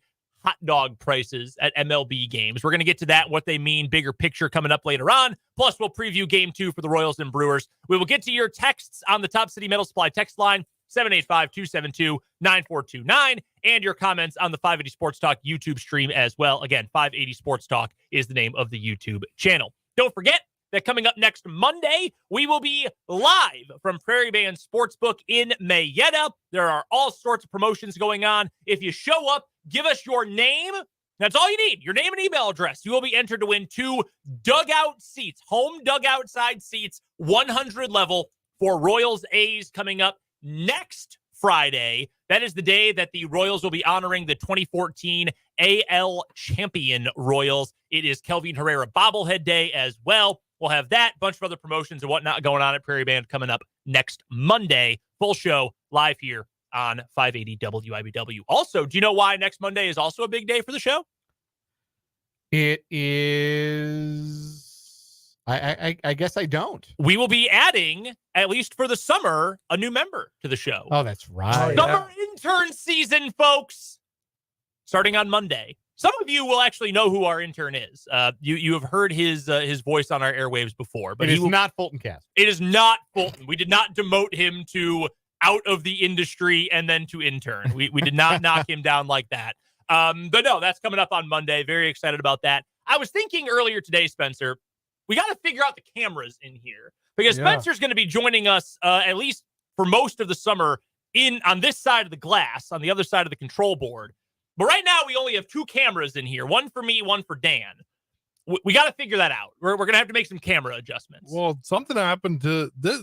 My original camera was here for a while. Now it's gone. Yeah, that's been So, removed. That's been That's very repurposed recent, elsewhere. though. Yes, I had someone ask me the other day, can I use that camera? And I said yes. Okay. So Yeah. by proxy, I took that camera. Yeah, we got one extra unused camera right now. It's on top of your computer, right here. still in here. So I mean, we could do something with that. Yeah, we'll get it Or up here. We'll I set have it an up. idea. Okay. I just bring my laptop. Well, we can do that too. You go with the Laban Vision. Yeah, that's what Yeah. Jake did with the damn Is that dictionary still in here somewhere? Wait, Jake had legitimately like an 11,000 page dictionary that he just left his laptop on. Yeah, I don't know what happened to the dictionary. I don't know. It's in a museum somewhere. That thing was so old and brown, and yeah, that's how. Yeah, we'll figure something. Yeah, out. we'll figure it out. But we yeah. got some time. Starting on Monday, We got a week to figure it out. Yeah, we'll have some time. Starting Monday, though, intern season. It'll be our first intern since Marco, who then was promoted from intern to producer. But yeah, Marco was the last intern we had. How Yeah. many years ago was that? 2018, would he have been an 19? intern in 18, and then Our Greg Akagi, Greg, thank you, has brought the dictionary. You could hear on the radio the thud just now. If you're watching on YouTube, my microphone jumped like an inch. you That can was see the thickness of this if you're watching on YouTube. Like, this is like 7 volumes of a dictionary in one. It is gigantic. There are no definitions in that dictionary for words that have anything to do with computers. No. Like hard drive. There is no definition for the word hard drive. in there. Webcam. No, There's no but there definition is- of webcam. There is a definition for Michelangelesque. Characteristic of or resembling the Florentine artist Michelangelo. That's the kind of thing we have in this dictionary. That would have been my guess, to be honest with you. This is what, like, some people use a standing desk. Jake used this for Yeah. his camera. Thank you, Greg. I'm glad it does still exist. We've been keeping this in where is this being kept? What was the newsroom? Ah, okay. Well, it's I somewhere. might have to steal it. Yeah, I might bring it back. I'm going to steal the dictionary. Nicolas Cage in. Or he's gonna leave. He might leave it here. I don't know. All right, let's get to today's 580 Sports Talk headlines for today. Number one headline, we got to this. It led off the 4 o'clock hour, but it is big news today.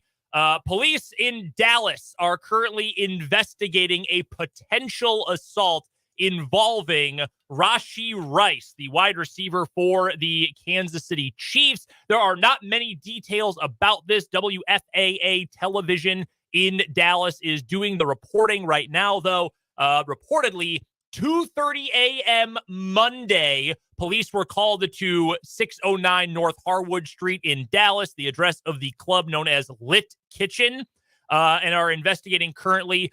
According to sources, this is, again, the reporting of WFAA TV in Dallas, the investigation centers around Rice potentially hitting a photographer at the club. No charges have been filed. There was no arrest, nothing like that. Currently, it is just an investigation.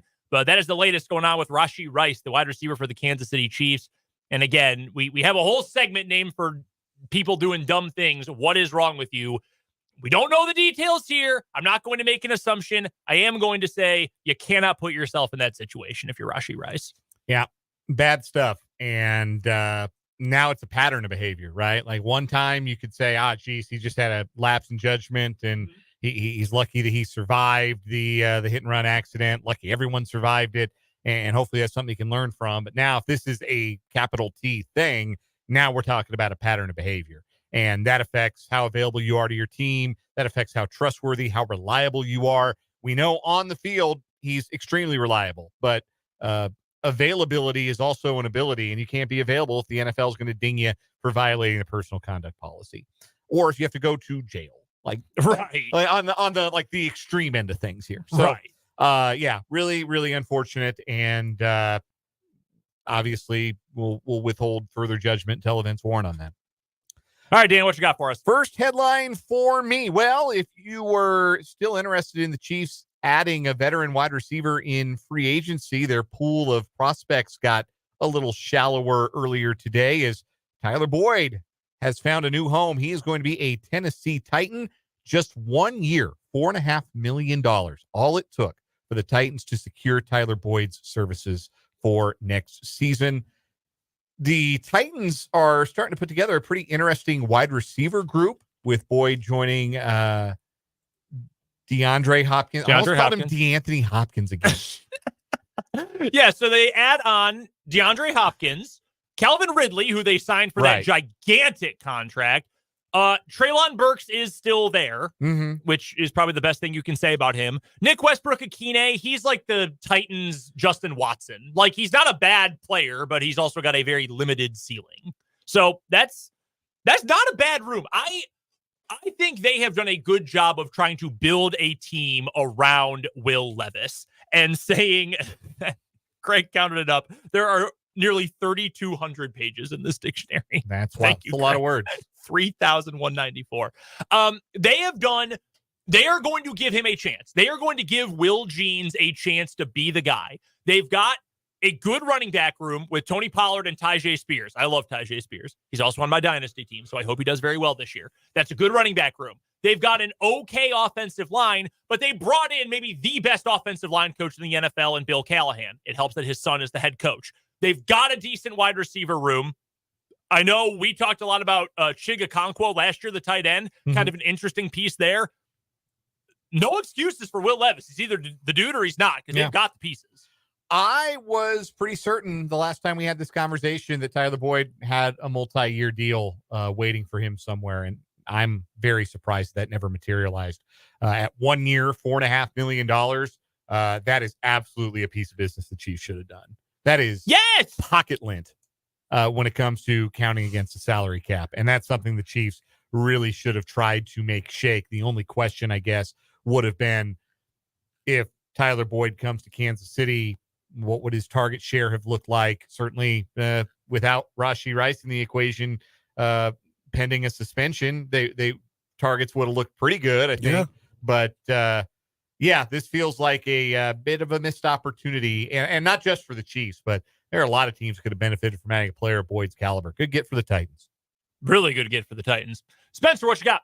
I'll keep it local here, as former Washburn receiver Colin Wilson, also a Washburn rural grad, is getting a moment. He's getting a tryout at rookie minicamp with the Broncos this weekend, and the Broncos minicamp runs, I believe, Friday through Sunday. Obviously, Brennan would be able to tell you a lot more about this guy, but I can't find the most interesting thing I find is a pipeline there. Yep. We've got a pipeline from Washburn to the Broncos, and it's could be continuing. Yes, and our pal Michael Wilhoit, obviously, is one of the assistant coaches for the Broncos. He's got a connection to Colin Wilson. Colin dealt with a lot of injuries this past year that kept him off the field a little bit, just some nagging stuff. Coach Schurig, though, Craig Schurig shouted him out on Twitter yesterday when this became public, said Colin Wilson's worked very hard for this opportunity, proud of him. This is cool. And if you are a recruit and you are not sure, if you say, I want to go to the NFL, I want to be there, I want to play professional football, I don't know if I can do it at the Division II level. Michael Wilhoit played 7 years in the NFL and worked his ass off to get there. Kerry Williams, really good NFL player for a long time. You've got guys who are playing in Canada right now, notably J.J. Letcher, who has been really dang good in Canada. Who am I missing? Trey. What's last name? Trey Lewis. Trey Lewis. Yes. Good NFL player. Draft pick. Corey Ballantyne started games for the Green Bay Packers this past year and has been a really good special teams contributor everywhere he's been. You can play at the NFL level if you play D2, and especially if you play at Washburn or in the MIAA. It's probably better than some G5 and certainly than some FCS conferences are. There's no doubt about that. You've seen plenty of MIAA football. I have too. It's a good league, and that's really cool for Colin Wilson. He's going to get that tryout. Next headline for me today, the greatest Kansas Jayhawk of all time, basketball-wise. He's back in the Big 12. Danny Manning. In fact, back to an old Big 8 school. He has been hired by Tad Boyle, talk about a KU connection, as an assistant coach for the Colorado Buffaloes. Danny has been kind of bouncing around between jobs recently, was an assistant at Louisville for a little bit, was helping out there, head coach at Tulsa, head coach at Wake Forest, coached, in fact, with Brett Ballard. You want to talk about Washburn? Brett Ballard was an assistant for him at Tulsa and Wake Forest. He is going to join Colorado as an assistant. Things haven't always worked out super well for Danny as a head coach. Wake Forest obviously didn't go very well. Had some success at Tulsa, though, some real success when he was at Tulsa. And there are very few assistants in all of college basketball who develop big men as well as Danny Manning develops big men. So that's a good get for Colorado. Happy for Danny. Great guy. Yeah, back in the Big 12, back in some, he'll be back in some familiar buildings next season. And by all accounts, a valued member of every staff he's ever been a part of as an assistant coach. So I'm sure Tad Boyle is happy to add an assistant with such a pedigree to his staff as they get ready to return to the Big 12. They've got a lot of talent to replace. They're going to get they do. They're going to get at least 2 guys drafted. One of their guys, Cody Simpson's going to be a lot. Cody Williams, rather, is going to be a lottery pick. Tristan DeSilva might get drafted. KJ Simpson might get drafted. They got to keep that talent level up because there are no nights off in the Big 12. We don't take a night off. No, we sure don't. They're going to learn the hard way if they don't replenish that talent base. Energy level averages a 10 in this conference. We'll keep it college basketball for my next headline. The number 1 player on the transfer portal rankings, according to ESPN, is off the board. Kadary Richmond, formerly of Seton Hall. He's not going far to find his new home. He's going to play for Rick Pitino at St. John's. He was first team all Big East for the Pirates this last season, averaged 16 points, 7 rebounds, and 5 assists. Just yesterday, St. John's had gotten a commitment from former Utah guard Davon Smith. So the starting backcourt now in place for Pitino's Red Storm. That's a good get for them. That's a really good get. I saw some Seton Hall fans today not happy. Very not happy. Big East, it's not all the way back. I don't know that it will ever be all the way back to what it once was. I kind of feel like the feeling's back in the Big East a little bit. There's some real bad blood in that conference now. They're winning a lot. Well, UConn's winning a lot. They've got good basketball, got a little bad blood. Slick Rick is out there doing Rick Pitino things. That's a fun conference. That's really fun. If I did not have a tie to the Big 12, I would watch a lot more Big East basketball. I've got another headline. Yeah, please. It's not really a headline. It's kind of dumb. But Spencer, I'm going to give you a tip. You don't need to preface it by saying this thing is dumb. It's okay. We will judge after. And I got a if it's laugh dumb. out of it. So we know the Kendrick and Drake beef, right? Right. But do you know who's now released a song? No. Perfect timing wherever you get your streaming, right? Shador Sanders has a song called Perfect Timing. That was released today, according to On3 Sports. Is he trying to get into the beef? I don't know. Is he taking shots at Kendrick? I don't know. It's like a 2-minute song. I don't know. Here are the odds this song is good. If you could bet on it, it would be plus 11 billion. Like, there's no way he's any good at this, right? Did Deion have a music career? Yes. Must be the money. You don't know Must Be the Money? I do not. It was very Apparently bad. he raps and sings in the song. Raps and, we're going to get multiple elements here. Rapper turned singer. Deion Sanders released Must Be the Money in 1994. December of 94. So I was alive when he released this. Only by a matter of months, but I was. I think he was on a song when he was in college, too. Like, it was always just part of, again, branding exercise. How can I got a lyric quote from it. I went and got that May back. I stay grinding. There's a quote. Lyrical artistry from Shador Sanders. Yeah, like, and they went 4-8 last year. Like, I'm not interested. Win some football games. No, I'm not interested either. I have no desire. If he ever gets drafted, I feel for He's going to get drafted. He's going to get drafted. He'd be a first-round pick. Too many distractions. Class stinks. Too many distractions.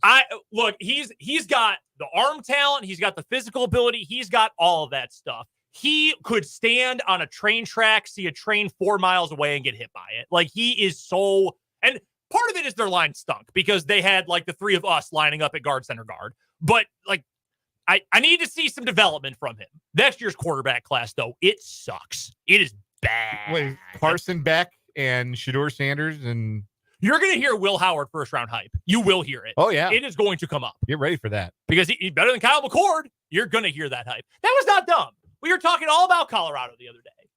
Confidence. I Spencer. think it's confidence. Dumb that he put out a song is what I should say. Okay. Now that's a fair. That's what I meant. fair It's not like approach. it's not a Class A sports headline. It's a Colorado football player puts out a song. Fair Deion's enough. son puts out a song. All right. Should we get to it, Dan? Yeah, I think it is about that time. Let's hit it. It's time for the 580 Sports Talk Playoff Roundup. Let's start here. This is important. Are you doing okay? Yeah, fine. Okay. Let's start nice. The NHL last night, one game in the Eastern Conference semifinals. The Boston Bruins routed the Florida Panthers 5-1 in Miami, take a 1-0 lead in that semifinal. Tonight, the Western semifinal between the Colorado Avalanche and Dallas Stars gets rolling in Dallas, while the New York Rangers look for a 2-0 lead over Carolina at Madison Square Garden in that Eastern Conference semifinal. Last night in the NBA, a game that was marred by some curious and controversial officiating late, the New York Knicks defeated the Indiana Pacers to take game 1 of that Eastern Conference semifinal. I believe that was the only NBA game played last night. I was going to say, so are Spencer and I going to have to break down the other game? What other game? If there had been another game, surely I would have heard about it. Are you impugning the integrity of the playoff roundup? Yes, actually, I am. We don't miss I was games on the wondering playoff why roundup. I was wondering why my wellness check was blown off. Then I looked at our notes right here, and I noticed, there is a certain game that is missing from the roundup. I didn't miss any games. New York, Indiana. I didn't hear about any others. I wasn't aware of any other basketball that was played last night. But tonight, fittingly, the Denver Nuggets also did not know there was a game last night. Yeah, it didn't go great. Minnesota's up 2-0 in that series. Game 3 is Friday, and it's going to be a long 4 days. I will say, I was telling you this earlier. We were talking about this, maybe to your chagrin. Like, if Denver played with any amount of energy, I have no reason to believe they're out of this. Like, I still think they are the best team that is still alive. They've played poorly, but they've got the best player in the world. I don't know what's going to happen with Jamal Murray. He was acting a fool yesterday, but they've got players. They're well coached. The body language has been it has been very bad. If they play with better energy on the road, I think they'll be okay. They did not cover themselves in glory last night in losing that game. They were down by as many as 30 on their home floor. It was a night to forget for sure. Little whiny. Jamal's hurt. Yes. And we've been over that. Yes. Like, he can't turn the corner on the 2-man game, like off a screen. And some of that, like, a majority of what happened last night has to do with Minnesota just being some dogs and playing terrific, playing as good a defensive game as you're ever going to see an NBA team play in 2024. Also getting away with a lot of fouls. But again, like, that's how they're officiating the playoffs. Right. Is they're letting a lot more go, and one team is a little more accustomed to that, and one team didn't respond very well to it last night, to say the absolute least. But 3 days off. Maybe that gets Jamal right. Maybe he gets suspended for a heating pad slipping out of his hand and sliding onto the floor. Maybe he gets suspended for that. I don't know. But if he does, Jalen Pickett might have to play point guard in an NBA playoff game in, like, meaningful minutes. And I will find something else to do with my Friday night if that ends up being the case. But no, it's 2-0 down. There have been 4 instances in history in which a team has lost the first 2 games at home in a playoff series and rallied to win. It's only ever happened 26 times that—that's been the case, period. Only those teams.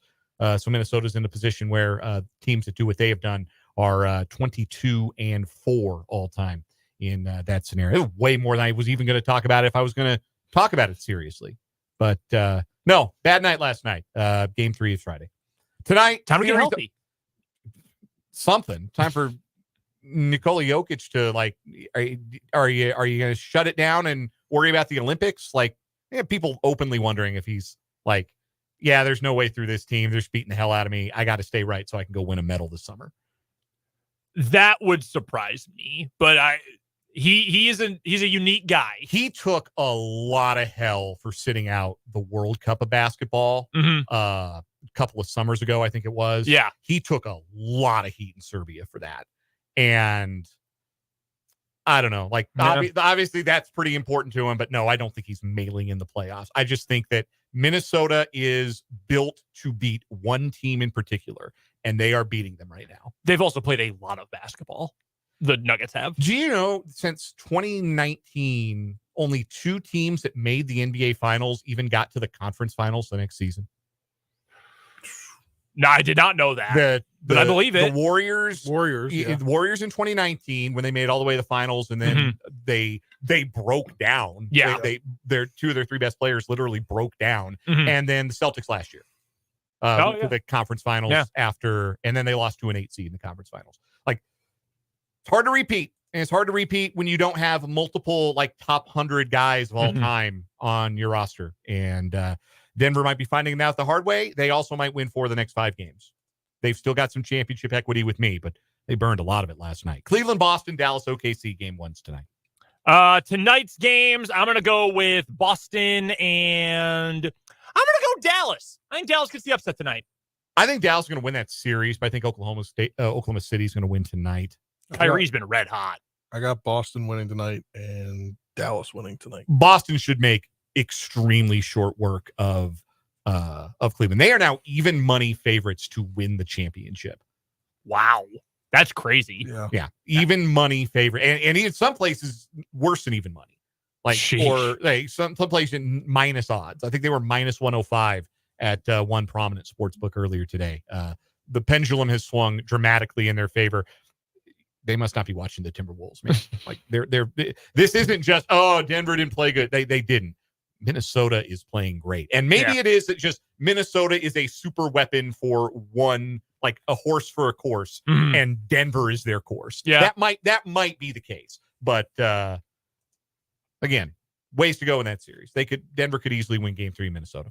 That does it for today's 580 Sports Talk headlines and the playoff roundup. When we come back, an interesting look into the affordability of going to the old ballpark this season. That's coming up on 580 Sports Talk.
.535 on 580 Sports Talk. Brendan, Dan, and Spencer with you. I had the trivia question for you the other day. Who are the 5 Division I schools to not lose a player to the transfer portal in basketball?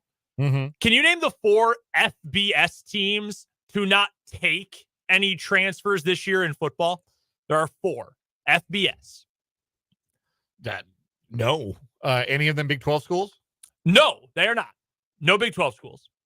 Probably like high academic standard schools. Am I swimming up the right pond here? Yep.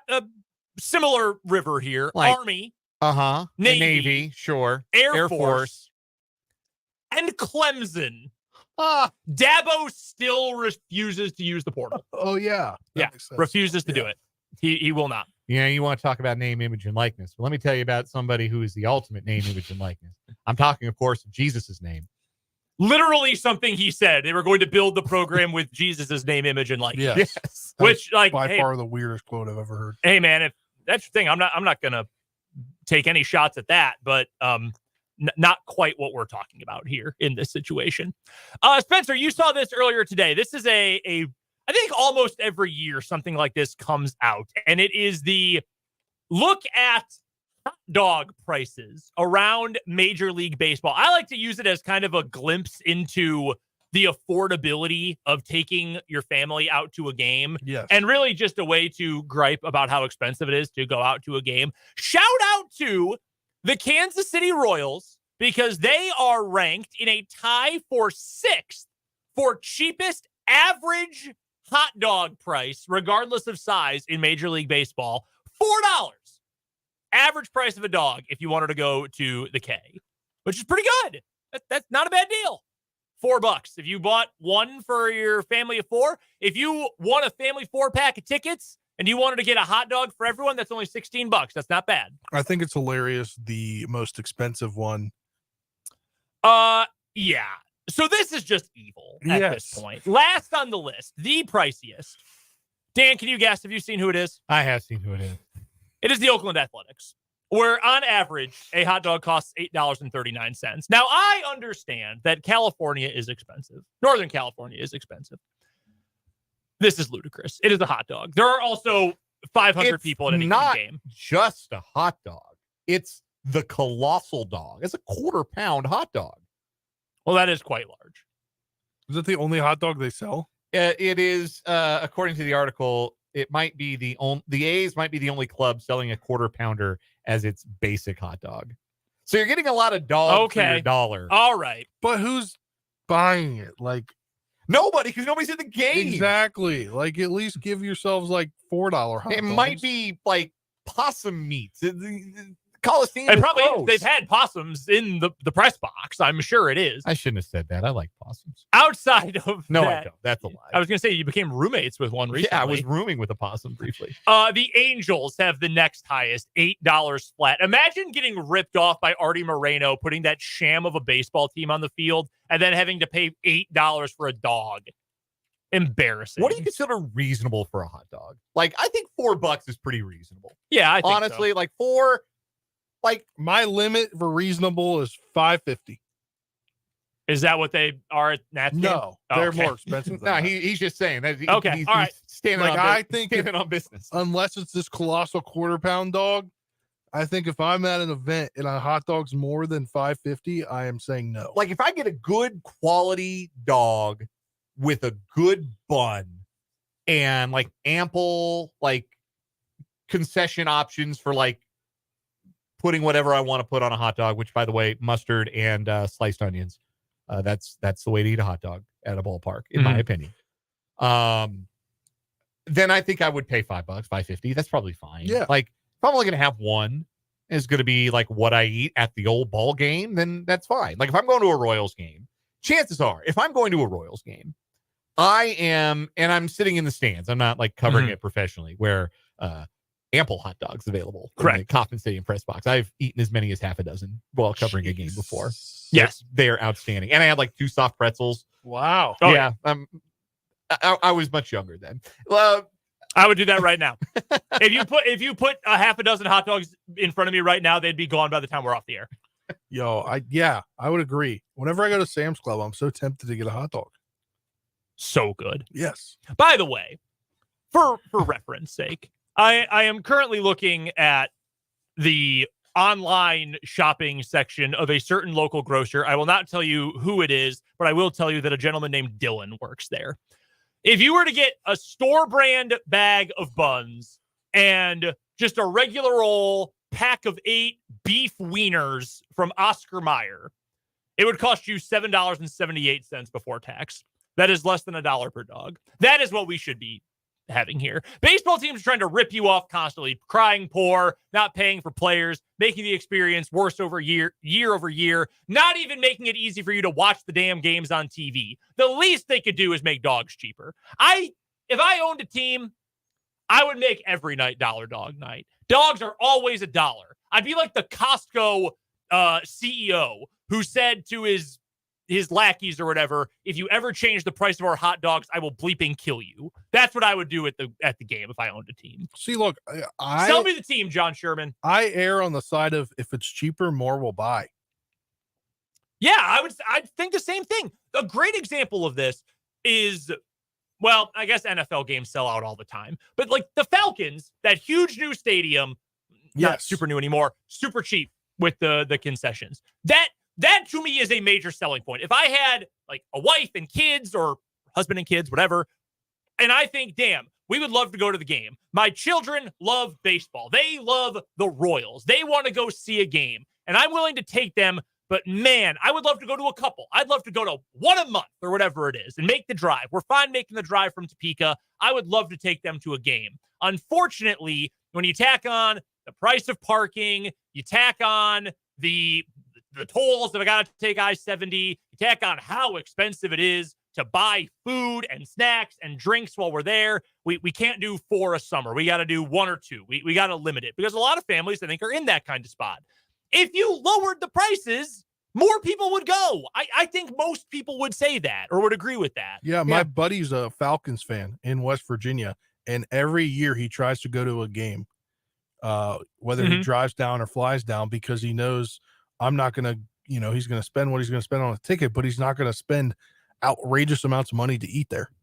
Yeah, nobody wants to spend and there are some stadiums, and I'm not aware that if Kauffman Stadium does this or not, to be honest, they'll have like one concession stand where you got like kids stuff at kids prices.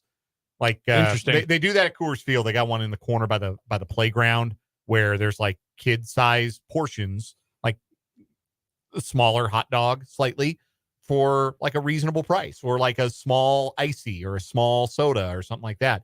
And you feed the kids for something a little bit more reasonable than like walking 20 feet down to get a hamburger for $17. Yeah, it should be more accessible. I'm not saying make it free, although that would be nice. But it gets ridiculous. $8. You can barely pay me $8 to just go to an Angels game with the product they put on the field. I mean, all our favorite teams are over $7.24. Yeah, the Rocks, $7.24. That also seems criminal. I'm sorry, but it kind of does. Somebody's never had a Rocky dog, clearly. The Nats and Cubs are both $7.99. No, I have not. What makes a Rocky? But the Nats run promos to where it's half off on Tuesdays. Well, and the Royals do Dollar Dog once a week, and I'm sure the Cubs do, like, I don't know, we won't steal your money and give it to evil politicians once a week or something. Like, that's kind of what the Ricketts do. What is a Rocky dog? It's just a hot dog. It's just a dog. It's like a Dodger dog. Like, are Dodger dogs actually good? Yes. Relative to other hot dogs? I can confirm, having had a Dodger dog, 2 of them, in fact, when I made my lone trip to Dodger Stadium in, oh my gosh, 01 or 02, long time ago, but I do remember slamming, like genuinely, like I get the Dodger dog hype. The dogs at Wrigley Field I thought were pretty good too. They are. Yeah, they're good. A couple of them with an old style to go with the old styles you crush in Wrigleyville before the 121st pitch. Right. It's a good time. Coming up next, speaking of baseball, we'll get you ready for game 2 between the Royals and Brewers here on 580 Sports Talk.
We've got a couple of requests from the YouTube comments for various different parks where the dogs cost different amounts. Lori asks, what about the Texas Rangers? They're right in the middle of the pack at a whopping little bit toward the lower end. $7.19 average cost of a dog. That's tied with the Mets and Citi Field.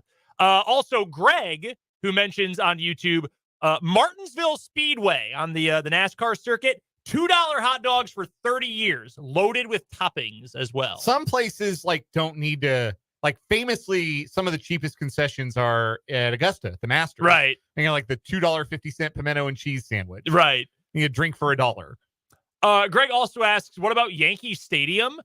The Yankees, $6.29. Okay. Not terrible. Not great, but not terrible. Costing way too much to go to the game, though.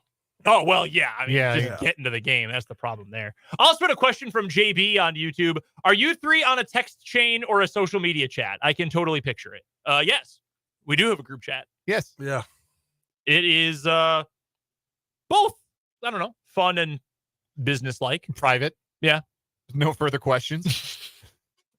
The old chat when it was the 4-man crew, when it was Dan, myself, Jake, and Fulton, at least half of them were just saying, Fulton, please stop gambling. Please stop losing your money. I am begging you, Fulton, please. Yeah, I was just a full-on gambling. It really was. Gambling chat. Fulton, man, this 7-leg parlay is going to hit if only this incredibly rare thing happens. And then it wouldn't happen. And then he would go, I mushed it. No, you didn't, Fulton. You made a bad bet. Fulton, please do not put that Royals future down. I am begging you. There are phone numbers you can call. We got Royals baseball tonight. Seth Lugo on the mound for the boys in blue. Lugo night. The Lugo heads are going to be out. I don't know. Do we have anything better for Seth Lugo? We don't, but hey, if he keeps pitching like this, we're going to have to figure something out. Colin Ray gets the start for the Brewers. He's off to a pretty good start to the season. Both of these guys are, in fact. Lugo, of course, 5-1, 1.60 ERA. Ray is 3-0, 2.67 ERA. And Lugo striking out more batters as well. Fun pitching matchup. I would assume probably a lower scoring game again here. These are two pitchers that have outpitched their peripherals, as you would say. And the way that they've been able to do it is they are missing the big part of the bat. Both of these pitchers have done well to avoid the barrel and avoid a lot of really hard contact when they do make contact. I want to see for Seth Lugo if the strikeouts can continue. Last two starts, 17 strikeouts after he'd only struck out 14 in his first 31 innings this year. This Milwaukee lineup certainly has some guys in it that will swing and miss. They're in the bottom third of the National League in strikeouts as a team. So an opportunity to maybe rack up a few more for Seth and hopefully give his team an opportunity to take a series with a win tonight. I'm looking at Baseball Savant right now. It's actually crazy how similar the numbers are for these two guys so far this year. The biggest difference really is Lugo has been better at avoiding the walk, although Ray has not been terrible walking batters this year, but similar number of hard hits, getting grounders at a very similar rate, not really getting anyone to chase or to swing and miss at this point. Everything all right? You good? Yeah, I thought I had my mic off. It was a very aggressive sneeze. No, it was a cough. Oh, it was a cough. Oh, I thought that was okay. Very aggressive. A little less throaty than just a normal cough. Yeah. I'm glad you're okay. But yeah, very similar output for both of these guys so far this year. I'm excited. I love pitchers duels. Or since, as you said, these are two guys who are both pitching above expectation this year, maybe that means that we're in for a high scoring game and some regression to the mean.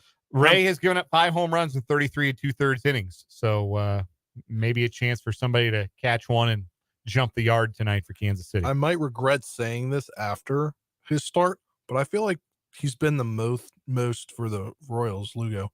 He's been the most consistent guy through the first, 6 starts, 7 starts. Yeah, there's not really a dud on his resume, is there? There's not he had a 4-run game. That was it. And even that, that's workable, you know, depending on what kind of support you get. Yeah, you're not dead in the water. Yeah. Nothing like, where Waka had to leave in the 4th or that one Reagan start where everything found a hole against Baltimore and he had to be pulled in the 2nd inning. Yeah. Yeah, there's nothing like that for Seth Lugo yet. He's kind of been the metronome. He's gone into the 6th inning every start. Positive, certainly Or positive. to the 6th inning, or 5 1/3 that he pitched the one where he gave it 4. And pitched into the 6th would be how you'd say it. Yeah. Pitched into this. Both pitchers, by the way, who have deep arsenals. Ray has 6 pitches he uses, doesn't use the splitter too often, doesn't go to the curve a lot, but has 6 in the arsenal. Lugo, as you mentioned the other day, has got 8, which is awesome. And I love that. Yeah, he's throwing them all. He's mixing his pitches. It's kind of it's a little Zach Greinke-ish, just in terms of having a bunch of different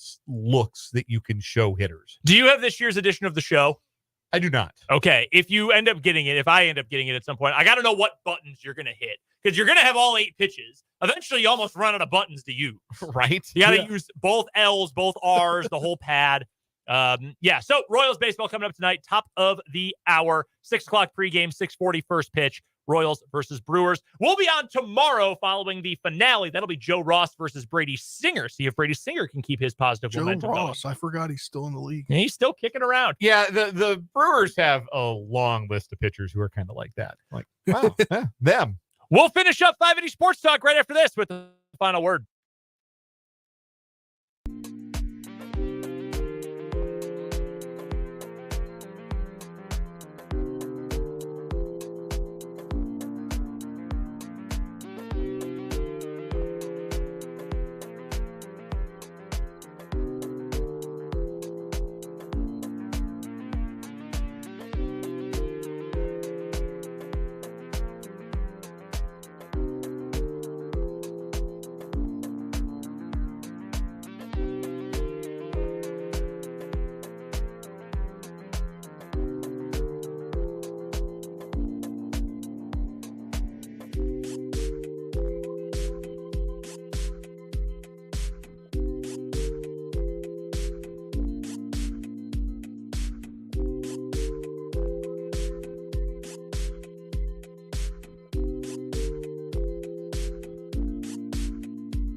All right, let's wrap up this edition of 580 Sports Talk with the final word. Let's go with Spencer. I was trying to think of something here. Gotta be on your feet. My final word is that hopefully the Nationals beat the Orioles tonight. Get the Beltway series underway. Yeah. Dan, what you got? Final word for me, Rashi Rice has to start making some better decisions. We don't know what's going to come of this latest report that he is being investigated for allegedly striking a photographer at a club. Not mad at Rashi Rice for going to a club. You're allowed to go to a club. Not mad at Rashi Rice hanging out with his friends. You're allowed to hang out with your friends. But if this is a thing, if this ends up being a thing more than just you bump into a guy and a guy's being a little dramatic and wants to press charges on you for something that's a little silly, which this could be. But if this ends up being a capital T thing, then we've got a pattern of knuckleheaded behavior, and that makes it really hard to trust a guy as one of your centerpieces for the future, which by dint of his talent, Rashi Rice absolutely should be considered that for the Chiefs. Can they consider him that all the way down the line? And that may depend on what comes of all of this. From the NFL to college football, for my final word today, KU lands defensive end Bai Jobe from Michigan State. Didn't play much last year, but a former nearly top 50 project from a year ago. This is a huge ad for KU. And hearing Michael Swain tell us a little bit earlier on that not only was KU in the mix right away and beat out Mississippi State, but that Job's people wanted him to end up at KU. You want to talk about a new era. That is a completely different type of football and different type of world that KU is competing in right now. That spells a whole lot of positivity for this next era of KU football in the Lance Leipold era.